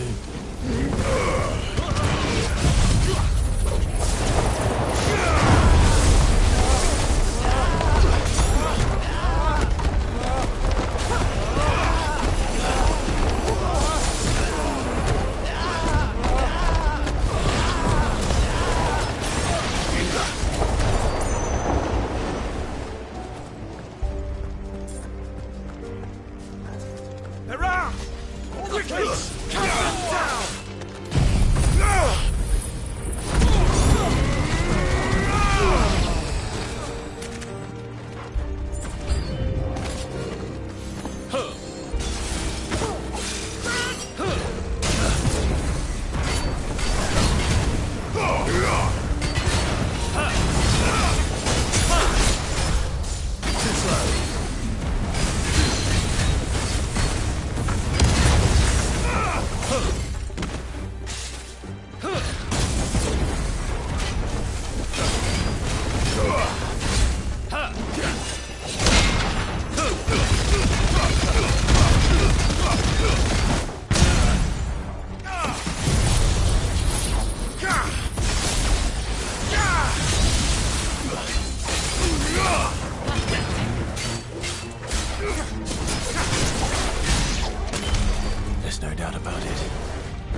dragoons. What is this then? A civil war?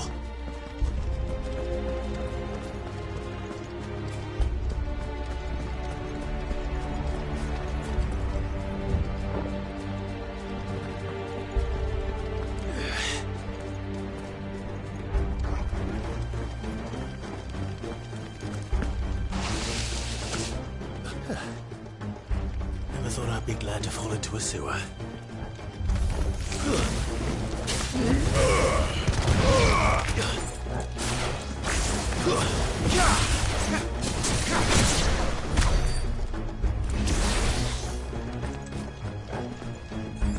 Ward secured, Captain. None of the Emperor's forces remain. A gather of them! We cut off to the council table. What of the men and women in the market district? The evacuation is complete. Good. Then all that remains is to dethrone the Pretender. There it is. The bell tower. Right. Let's go.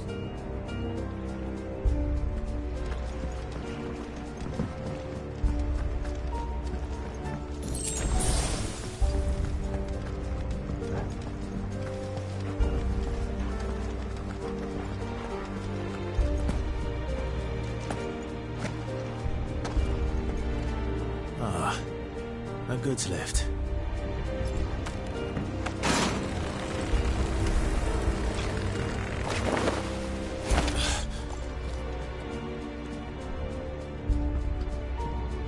Where in Gregor's name did you come from?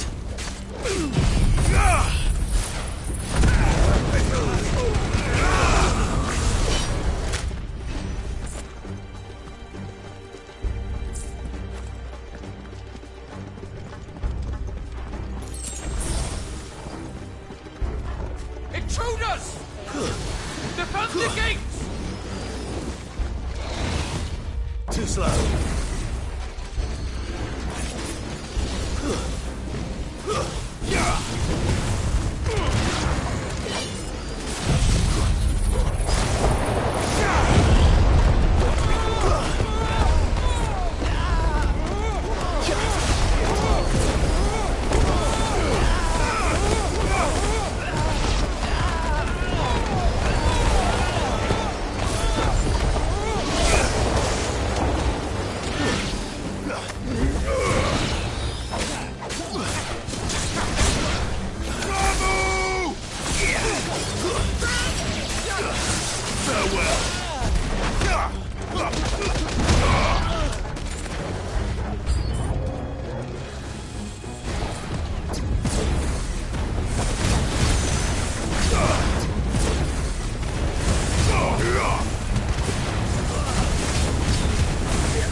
Taichou Pass!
Enemies on the rampart! Kill them!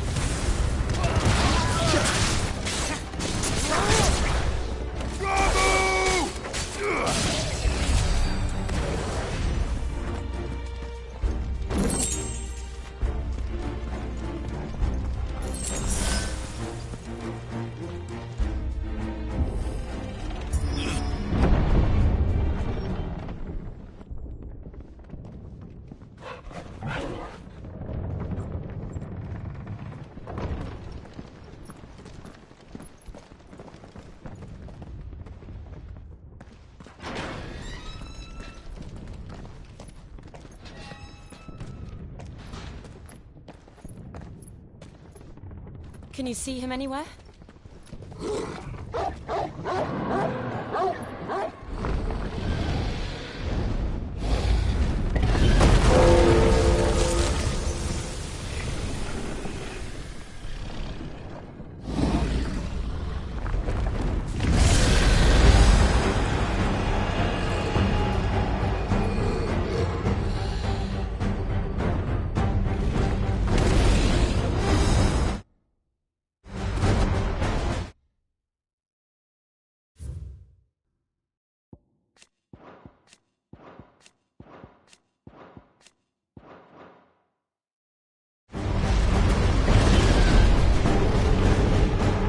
It must be one of the Dragoon's pets.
I think it has something in store for us. Get ready to move.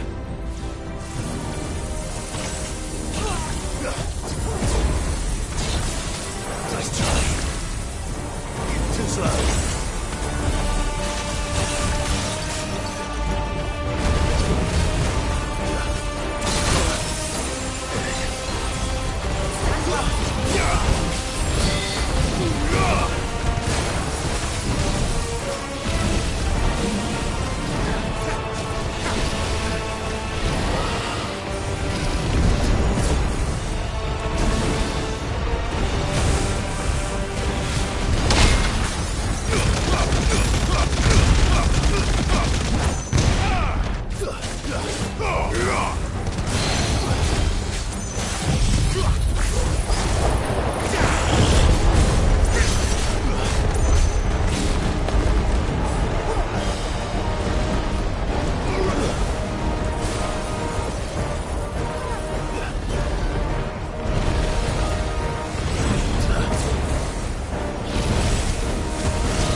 Over here, Clive!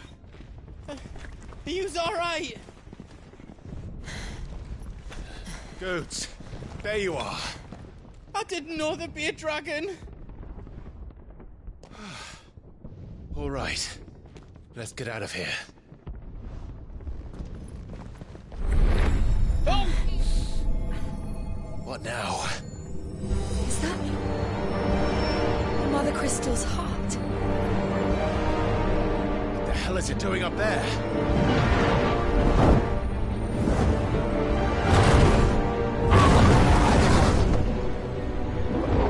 Bahamut.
Don't do this! We must leave. Now, Your Grace. I beg of you. This is not what he wanted. Something's happened. Forgive me, Yoda, but I must put a stop to this. Your Grace!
So, what do we do now, then? We destroy the heart.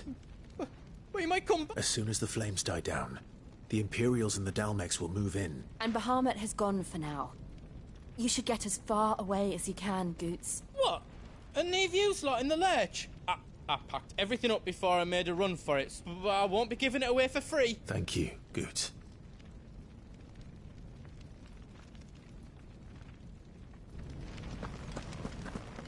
Just let me get me stuff out.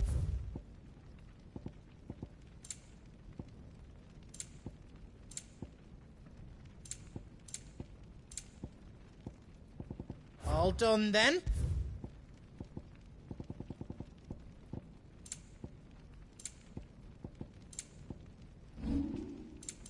You don't want me to make yours out else? Drake's tail is right there, Clive. It's time to free Storm from the Crystal's curse. Oh, it's past time. But remember, Bahamut is still out there. And I dare say we'll be seeing him again before the night is done.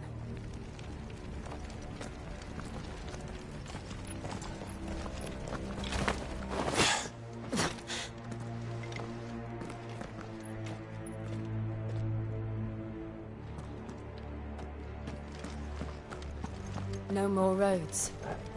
We'll have to find our own path. Do you feel that, Clive? Ether. Just what we need. Another flood. It's already turned them. And there's no reason to hold back.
There must be a way to climb up.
Dangerous.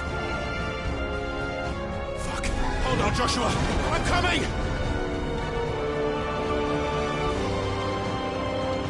We have to save him. And we will. We just need to keep moving.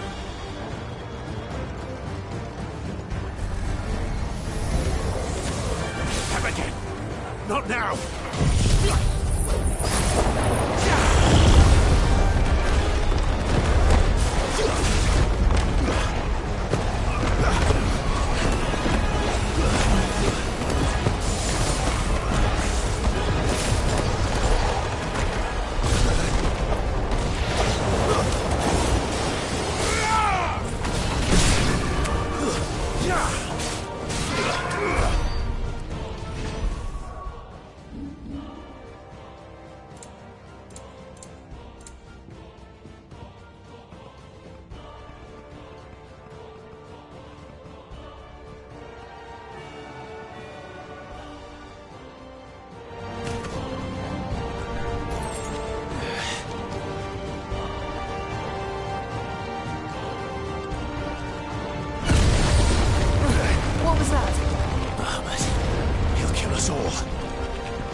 heading for the heart. Then so should we.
Those the council chambers.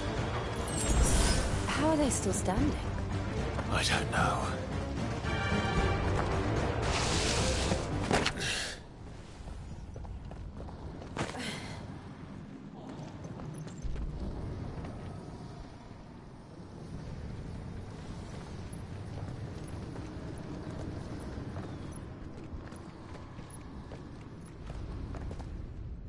He'll be all right, Clive. He's a survivor. We're getting close.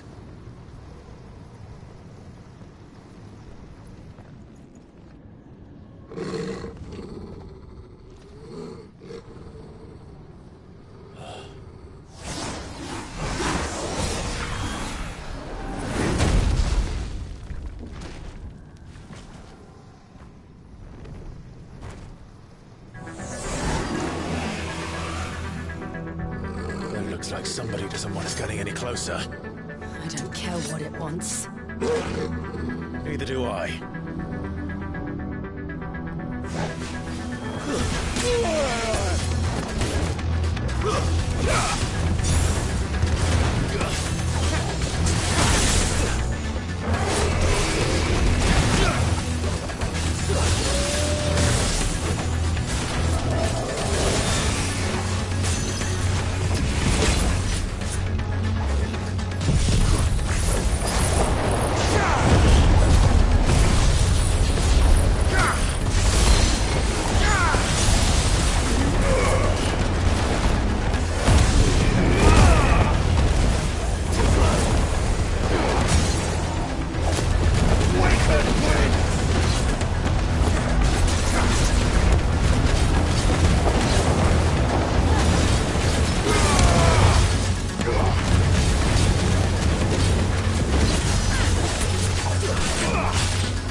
These beasts...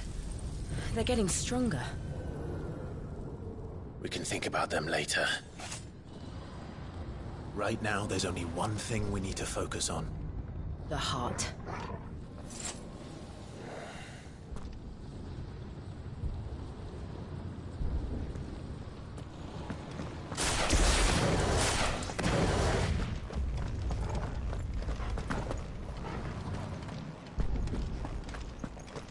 We might be able to get up through the building.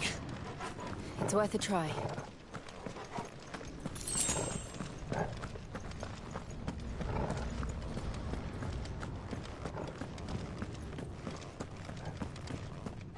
Quiet. There's someone up there. Is someone there? Mother. It's you. What happened here? He tried to take him from me. Oh, my boy. My darling boy. Is this the child you made with the Emperor? Why, Mother? Why did you betray us all? You have no right!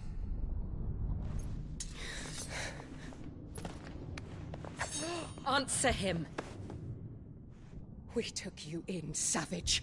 Show some respect for those who raised you.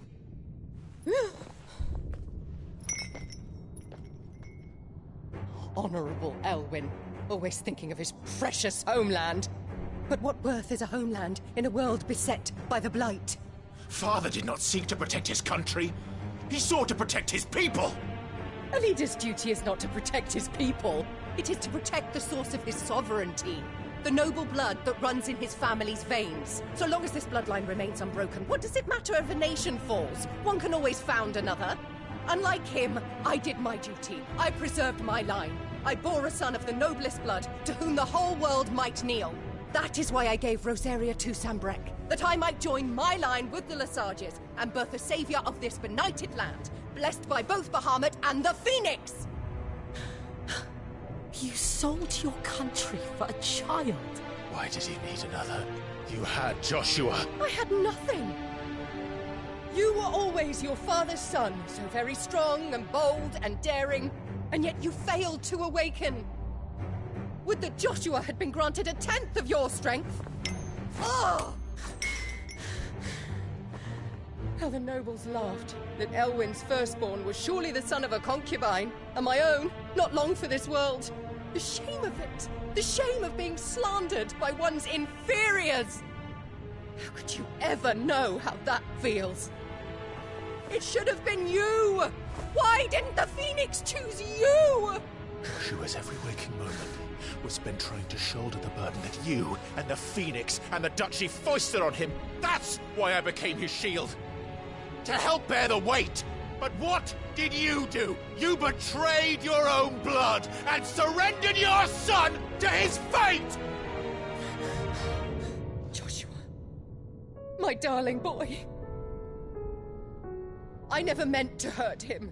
The soldiers' orders were clear. He was to be spared. Why did you survive when the only one I truly cared for died? What? Have you not looked out of the window? Joshua is here! The Phoenix lives on! He's battling Bahamut as we speak!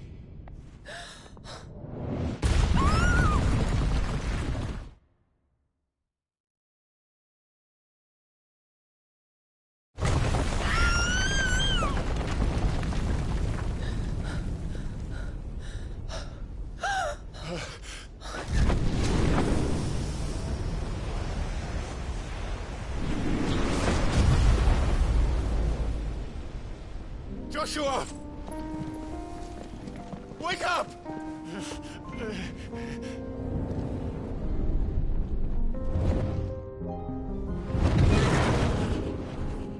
I am a shield of Rosaria.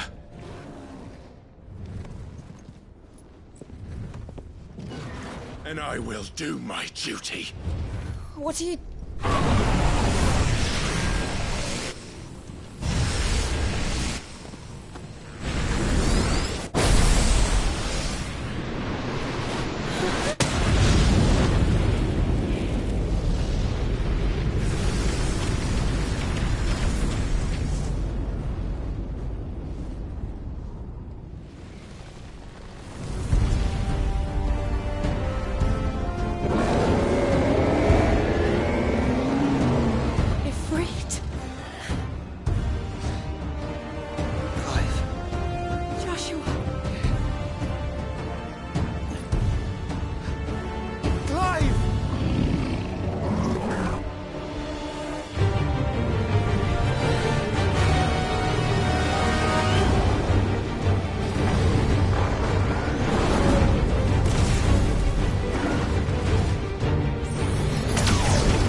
fight for you.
things are drawing in more ether than I've ever seen.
founder.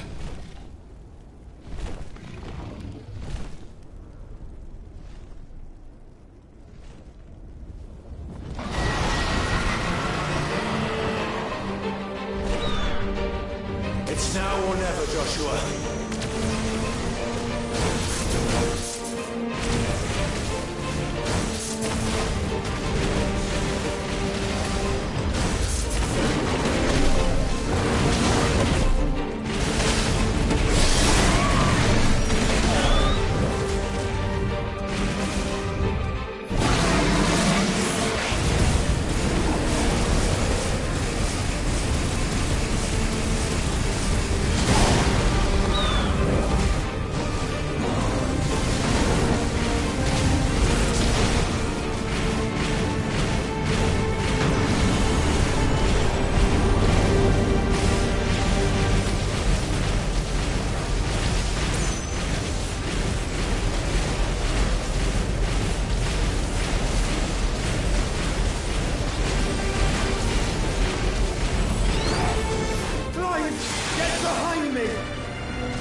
What now?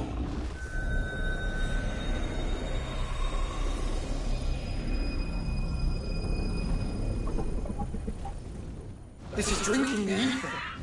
We have to stop him.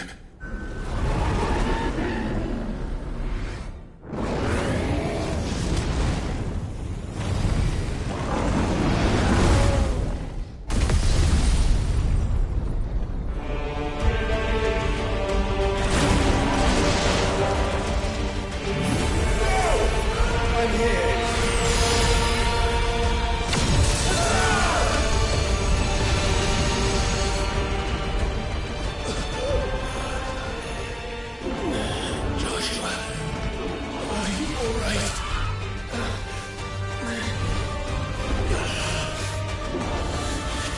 Damn it. You have to be stronger than this. Come on, Ifrit. Show us your true power.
To match such power by trusting in our own.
world.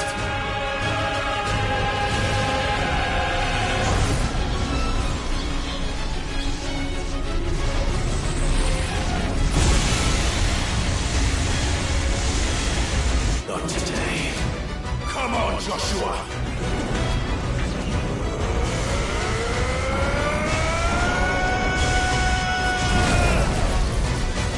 This ends now!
Dion!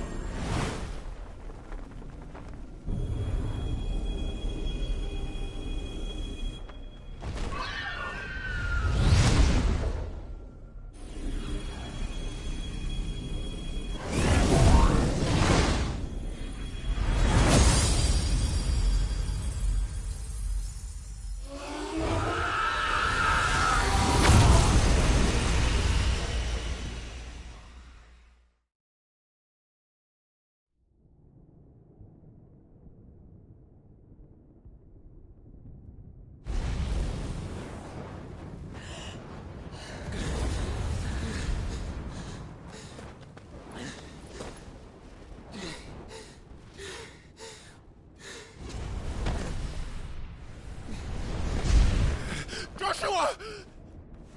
Clive!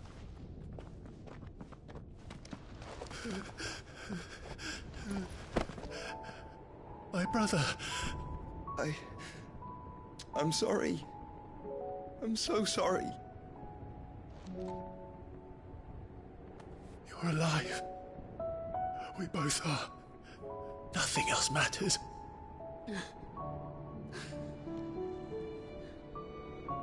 I never dared hope that I would see this day.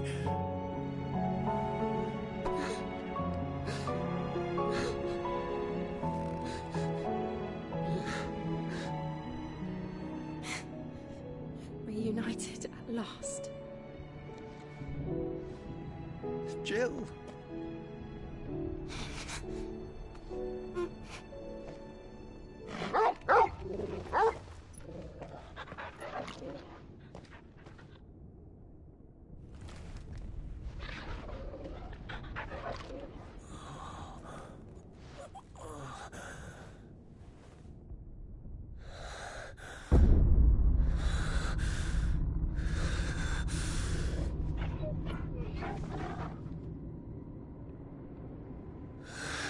This is for my father!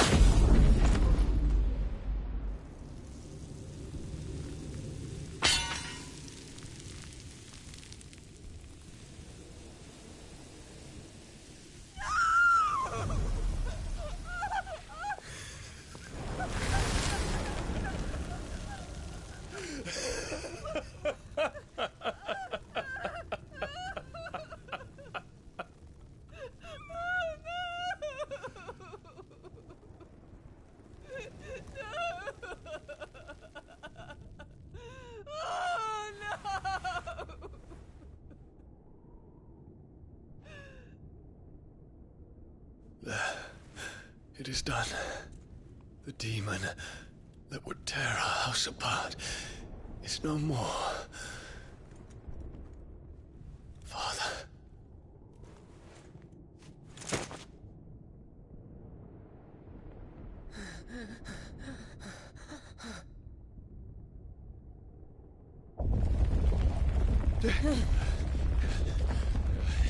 The Mother Crystal. It's collapsing. Right. We need to leave. No. Wait.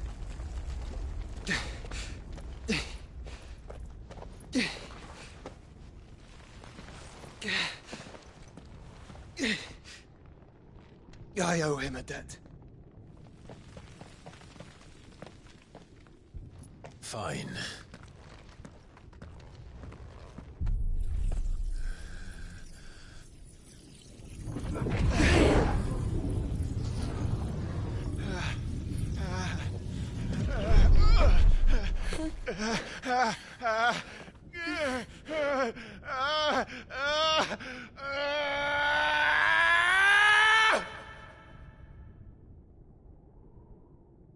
You there.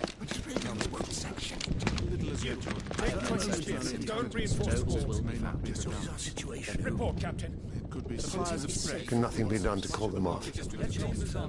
I regret not, Your Radiance. The Dragoons answer to none but His Imperial Highness. The Council is powerless to intervene. We're hearing reports of rebel Madness is this, Dion. throughout the neighboring districts. Focus all efforts on extinguishing the fires around the capital. City can wait. Don't dally, man, go! Your Radiance. And I want you to find out Make sure the doors are locked. next move. By the light! Dion, have you taken leave of your senses? Call off the Dragoons at once! Fear not. The populace will come to no harm at their hands.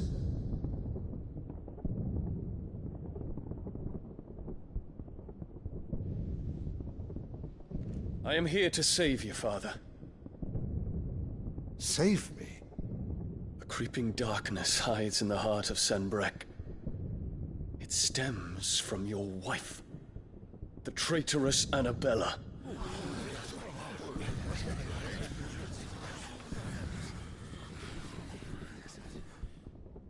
Not another word, Dion. Father, though you may not see it, the darkness has taken hold of you. It has made you forget yourself. But I bid you remember, there was a time when you ruled not with cruelty, but with compassion. Why now do you turn your back on your people? Why now do you seek to stoke the fires of war? You too have borne witness to this change, Your Eminences. And you know, as well as I, who is responsible for it. A puppet now sits upon the throne, but cut his strings, and the master loses the power! What? Dion, you bear steel before your Emperor? Guards! Take him!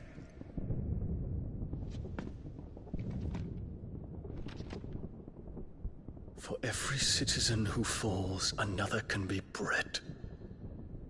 For every home that burns, another can be built. Those were your words.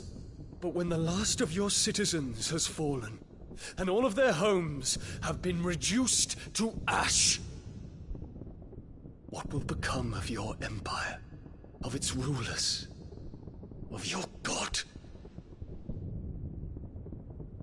As the Mother Crystals crumble one by one, and the Blight sweeps in to claim all that we hold dear, our people look to their Emperor for protection. Yet he labors not to secure their futures, but to seize what is left of the twins for himself!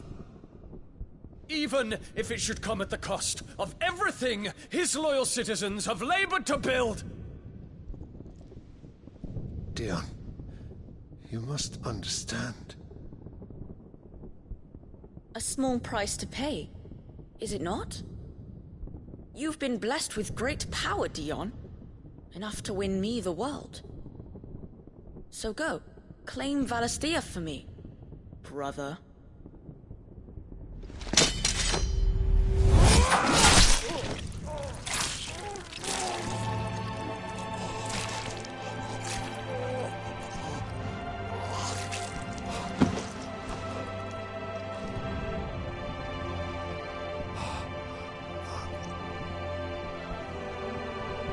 Dion.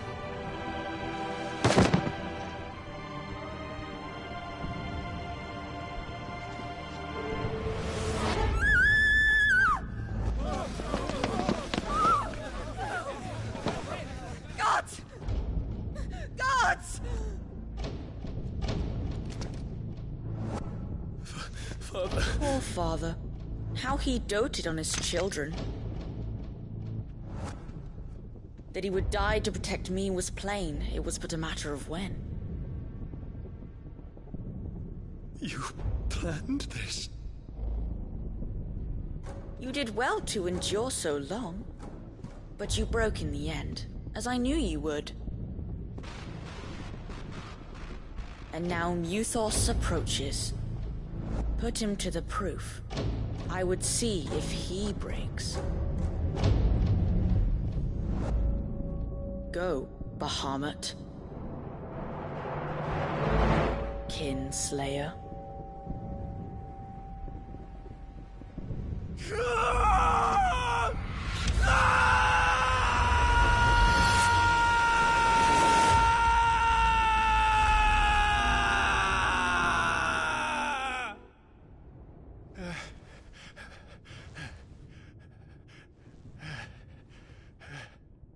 Not again. Brother? It's a long story.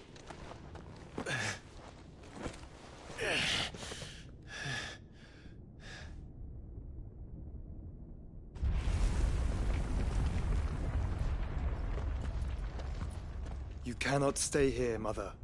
Come. Take my hand.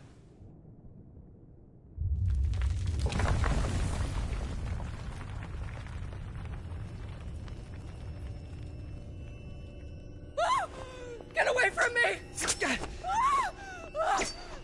This is all just a dream, just a bad dream! You will not take me, Shadow! You will not take me!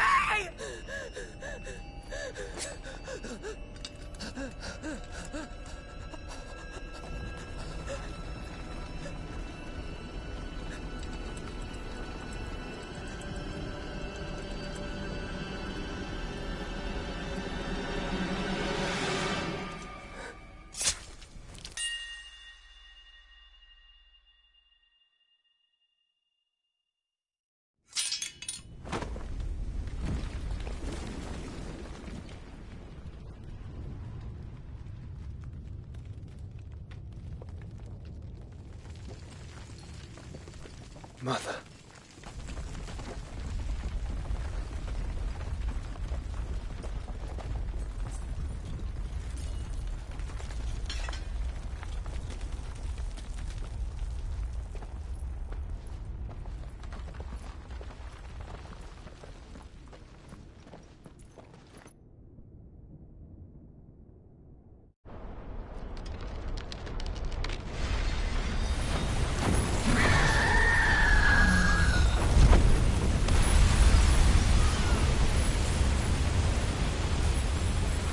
If it is consciousness that weaves your wills together, consciousness that blurs the boundary between your own will and that of others, then we shall set you apart once more. The ties that bind you shall be severed, and humanity return to its proper place.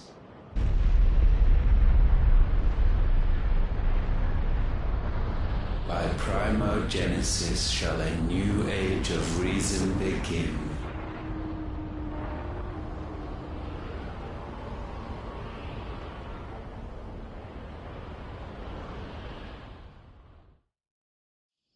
Relax, Your Majesty.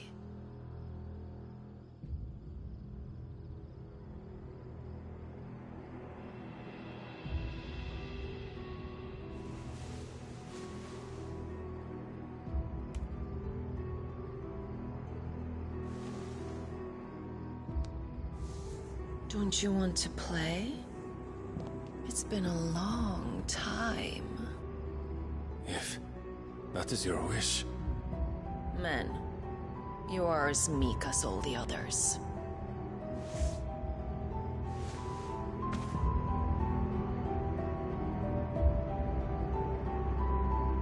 Such feeble creatures.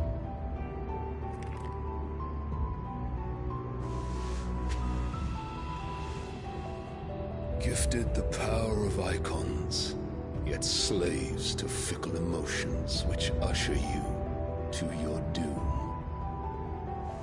And so you bind your fragile wills with strands of consciousness. The wretched handiwork of a wretched people. The Sons of Fire were united at last, and for but a moment, their flame burned bright. Soon, Mythos shall become our perfect vessel. And then shall the world be remade. Not before the bonds are severed, of trust, of respect, of love. Only when every strand of consciousness is cut away, may Mythos return to our side. By primogenesis shall all be undone. Mankind shall be rid of his wretchedness, and Mythos of his will. But while he yet clings to it, he has the power to forge bonds anew. And so we bid you, find Mythos, and sever every one. To destroy that which has no physical form, you ask the impossible. There is nothing your black blade cannot cut, Odin. We shall unite with Mythos, and bring forth a new world. So long as our vessel remains unclaimed by humanity. It shall be done, Master. My will is yours.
How is your brother?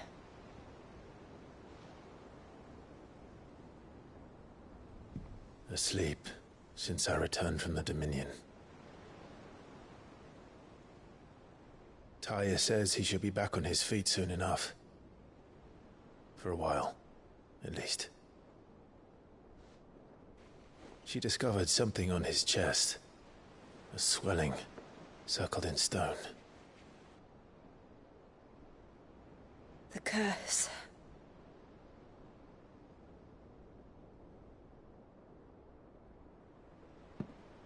For every mountain we climb, another rises up to greet us, doesn't it?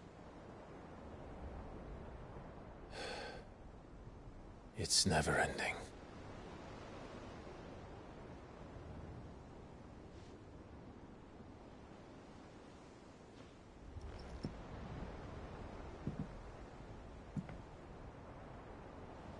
Even the sky seems to have grown tired of it all.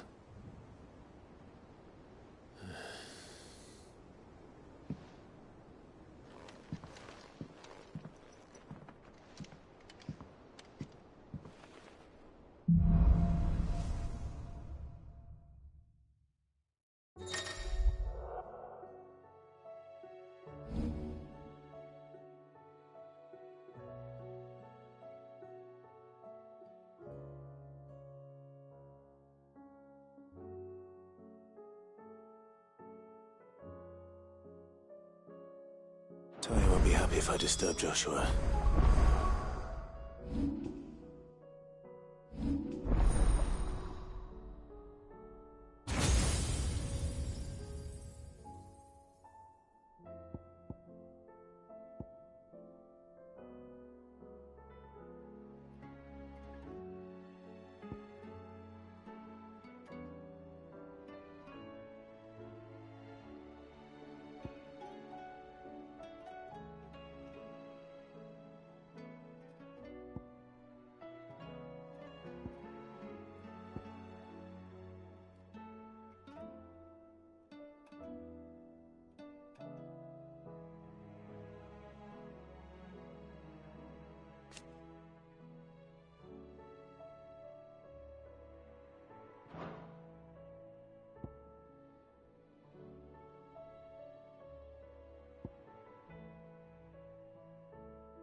While he rests, I might as well see what Otter has to say.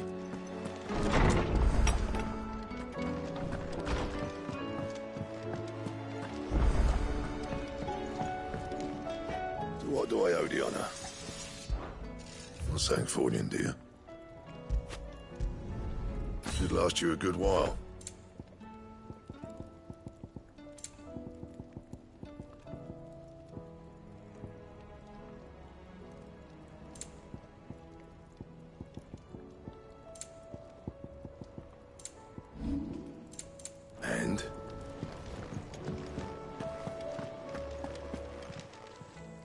Clive. If you're gonna buy something, be quick about it.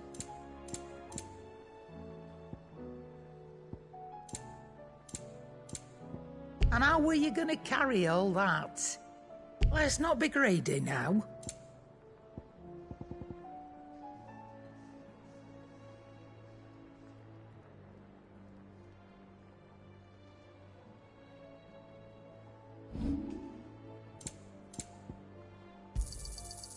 I reckon I can find a buyer.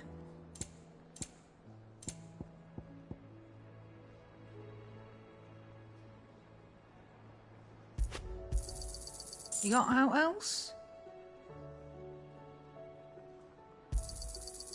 I reckon I can find a buyer. You got out else? I'll be thankful you got that much. I reckon I can find a buyer. Is that all? Thanks for not leaving me in the Dominion. If you hadn't come back, I might still be stuck there.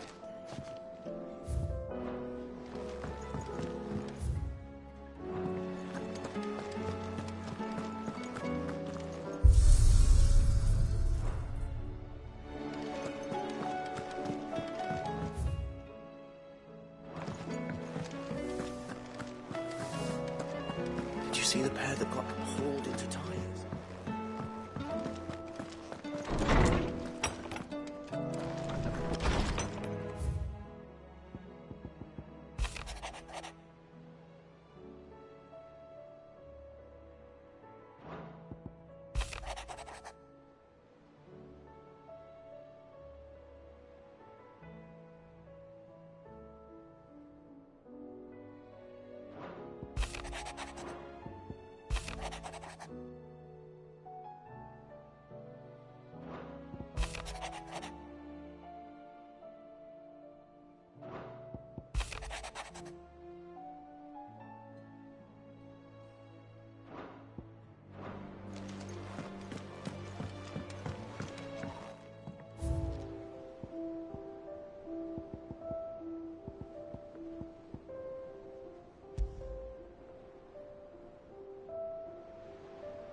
Did you see that?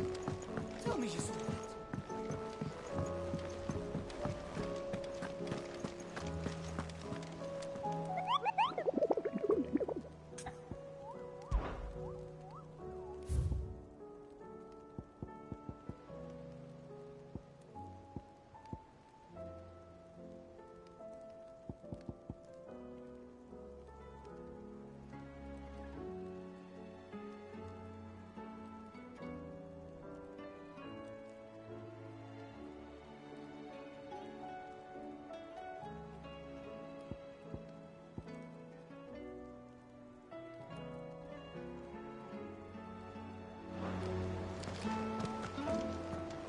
Otto, how fares the realm?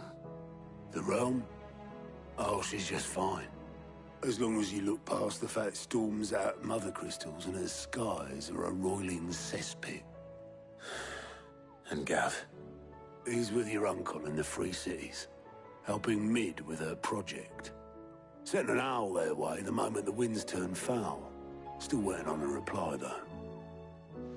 Do you have any good news? Well, that depends on your definition of good. All right, fine.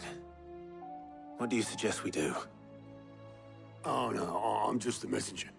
I'll leave the scheming to those more suited to the task. Could be that Lady Vivian and Old Tomes have their own thoughts on the current state of things. Could be that they don't. It certainly can't hurt to ask. I suppose not.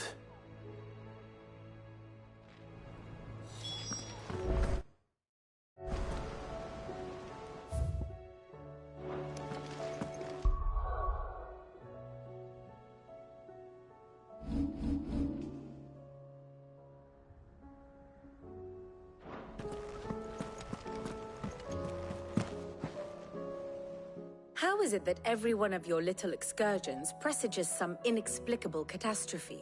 Not that you are to blame for the Dominion's fate. No one could have predicted the actions of the Crown Prince. I'm sorry I couldn't save your home. My countrymen are stronger than you think. A few toppled clock towers won't break their spirits. They'll be back on their feet in no time. I hope so. Look at us. Bluer than a pair of bog crabs. Tempting though it may be, sulking will not help us find a solution to this mess. You believe there's one to be found? I don't know. But I am certain we're more likely to find it if we first examine the facts.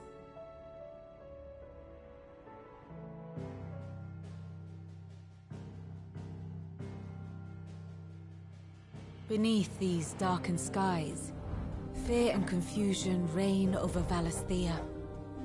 Oh, the lands around the fallen Mother Crystals had already begun to wilt for want of ether. But not like this. Crystals that filled wells and fueled furnaces. Now nothing but pretty shards of rock. And those that hang from the people's necks cast nary a glimmer of light to keep the dark at bay.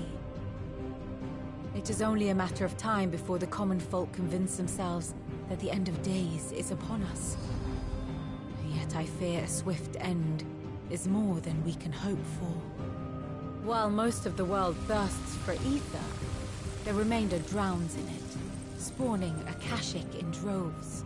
And amidst the hordes of mindless beasts, with magics as like to fail as function, even the strongest nation would falter. Rosaria and the Iron Kingdom teeter on the brink of collapse, while the tragedy in Twinside has all but paralyzed the Holy Empire. Dhalmekia fares little better. Rumor has it the ministers fled the capital after the fall of Drake's Fang, leaving their beloved republic to crumble. Waloed, meanwhile, moves in earnest. The Einherjar has been sighted off-storm. The world, in short, is in chaos. It would seem our civilization was nothing but a castle of sand, to be washed away at the whim of the waves.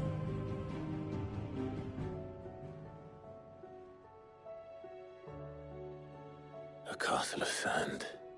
Not my best flourish, but it seemed fitting. The reports I've received are considerably more blunt in their appraisal. Without the protection of their nations, it will fall to the people to defend themselves against those who would take what is theirs. Which is only ever going to end one way. Defending a farmhouse against a band of chocobo thieves is one thing, but pitchforks and palisades will do little to stall an army's advance. Should the King of Waloed deign to invade, there would be none to stop him. None but us.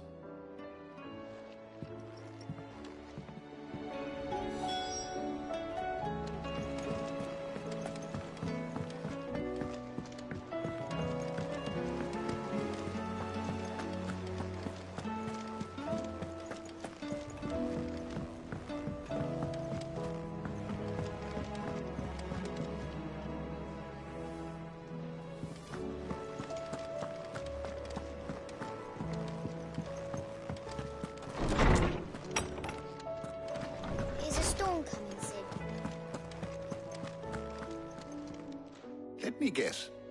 You're here about the skies. Is there anything you don't know, Lawsman? It doesn't take a court astrologer to augur the obvious. As for what has disturbed the heavens, that, I believe, is a question the Fallen might be better placed to answer than I. And on the 6th day, did the gods tear the sun from the firmament, visiting darkness upon their prideful sons and daughters. But I dare say you remember your childhood lessons on the sins of Zemeckis only too well. You think they're connected?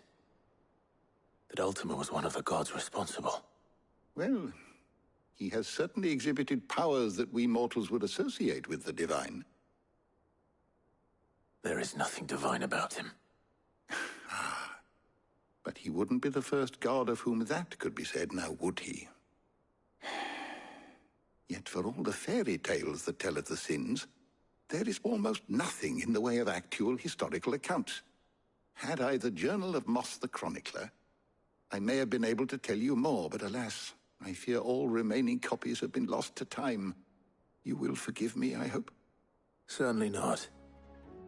Because there is nothing to forgive. Even without this journal, you've provided us ample wisdom. And we will always be grateful for it. Perhaps Otto will be more inclined to share his thoughts when he hears what the others had to say.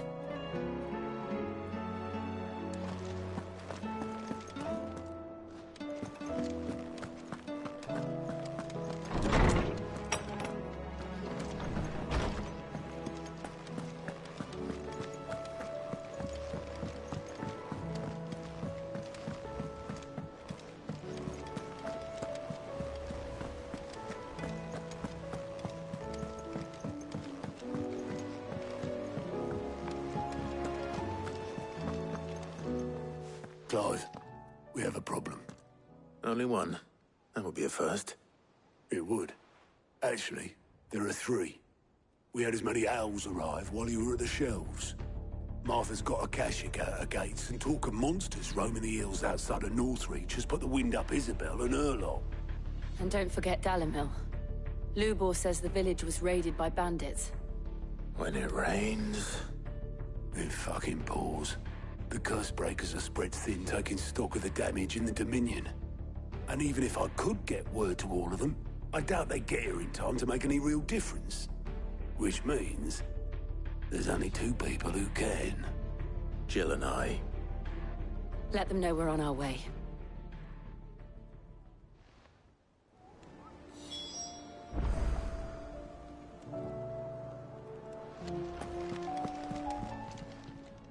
Clive! Quick look. Always something in there.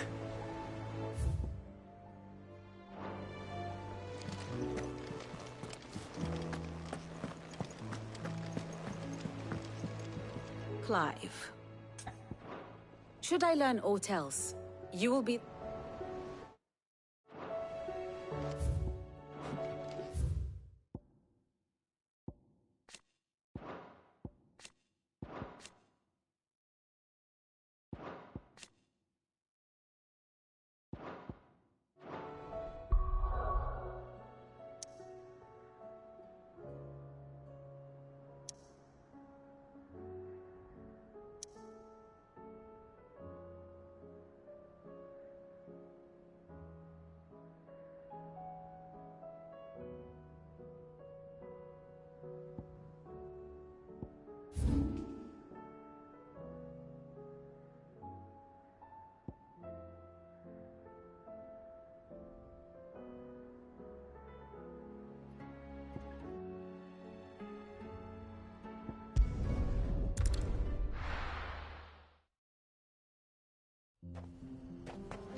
Fly, Ambrosia.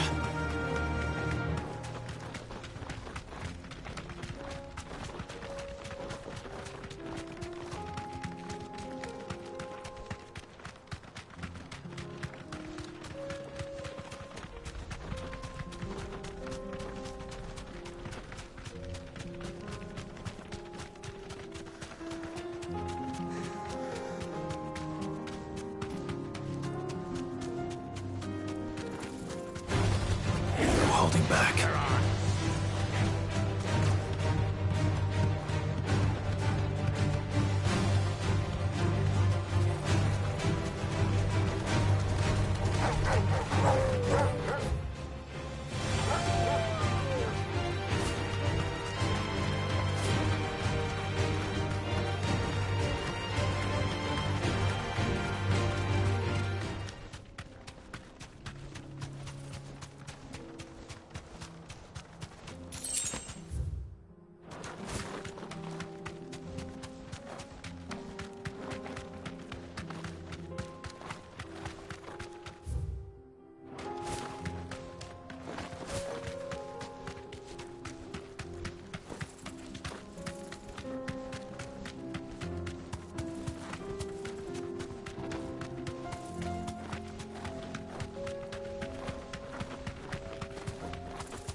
No need to ride from here.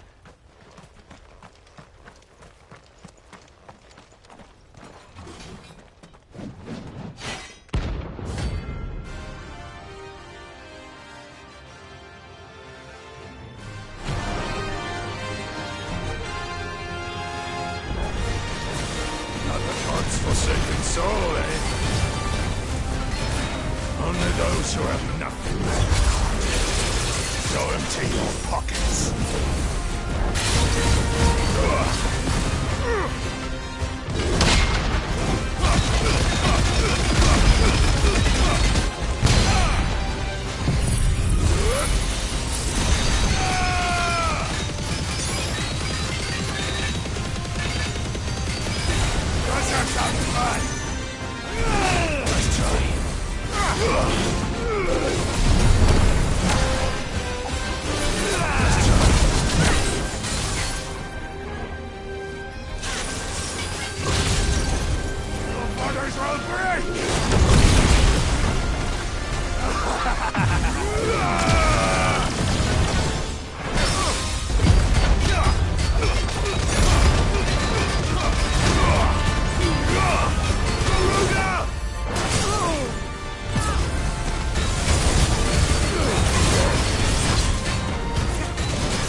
A deserter turned outlaw.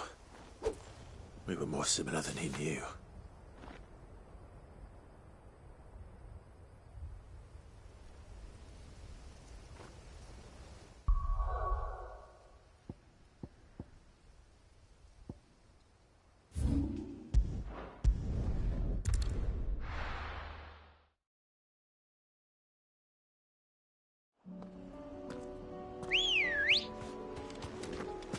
Let's go.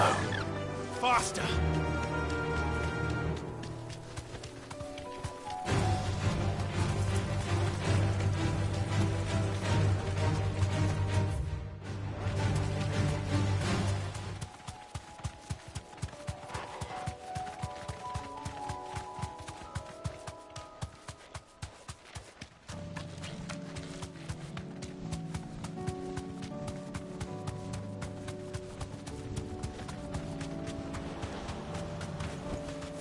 You deserve a rest.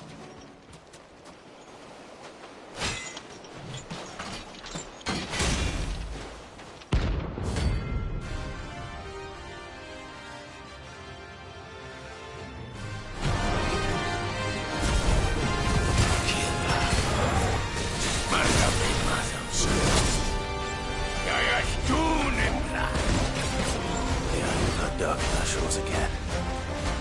But not for long.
No more vengeance. No more war.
Let's go. Fly, Ambrose.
Thanks, girl.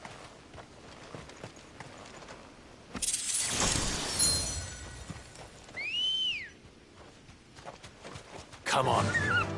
Faster!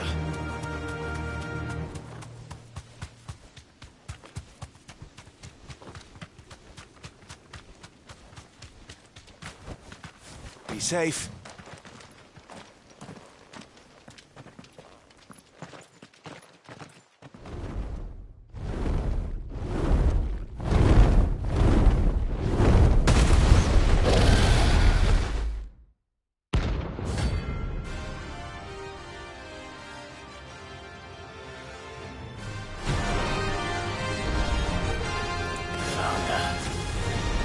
This beast isn't to be trifled with.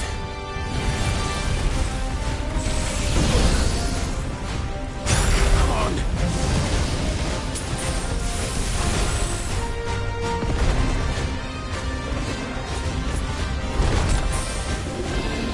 Nice try.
Definitely not to be trifled with.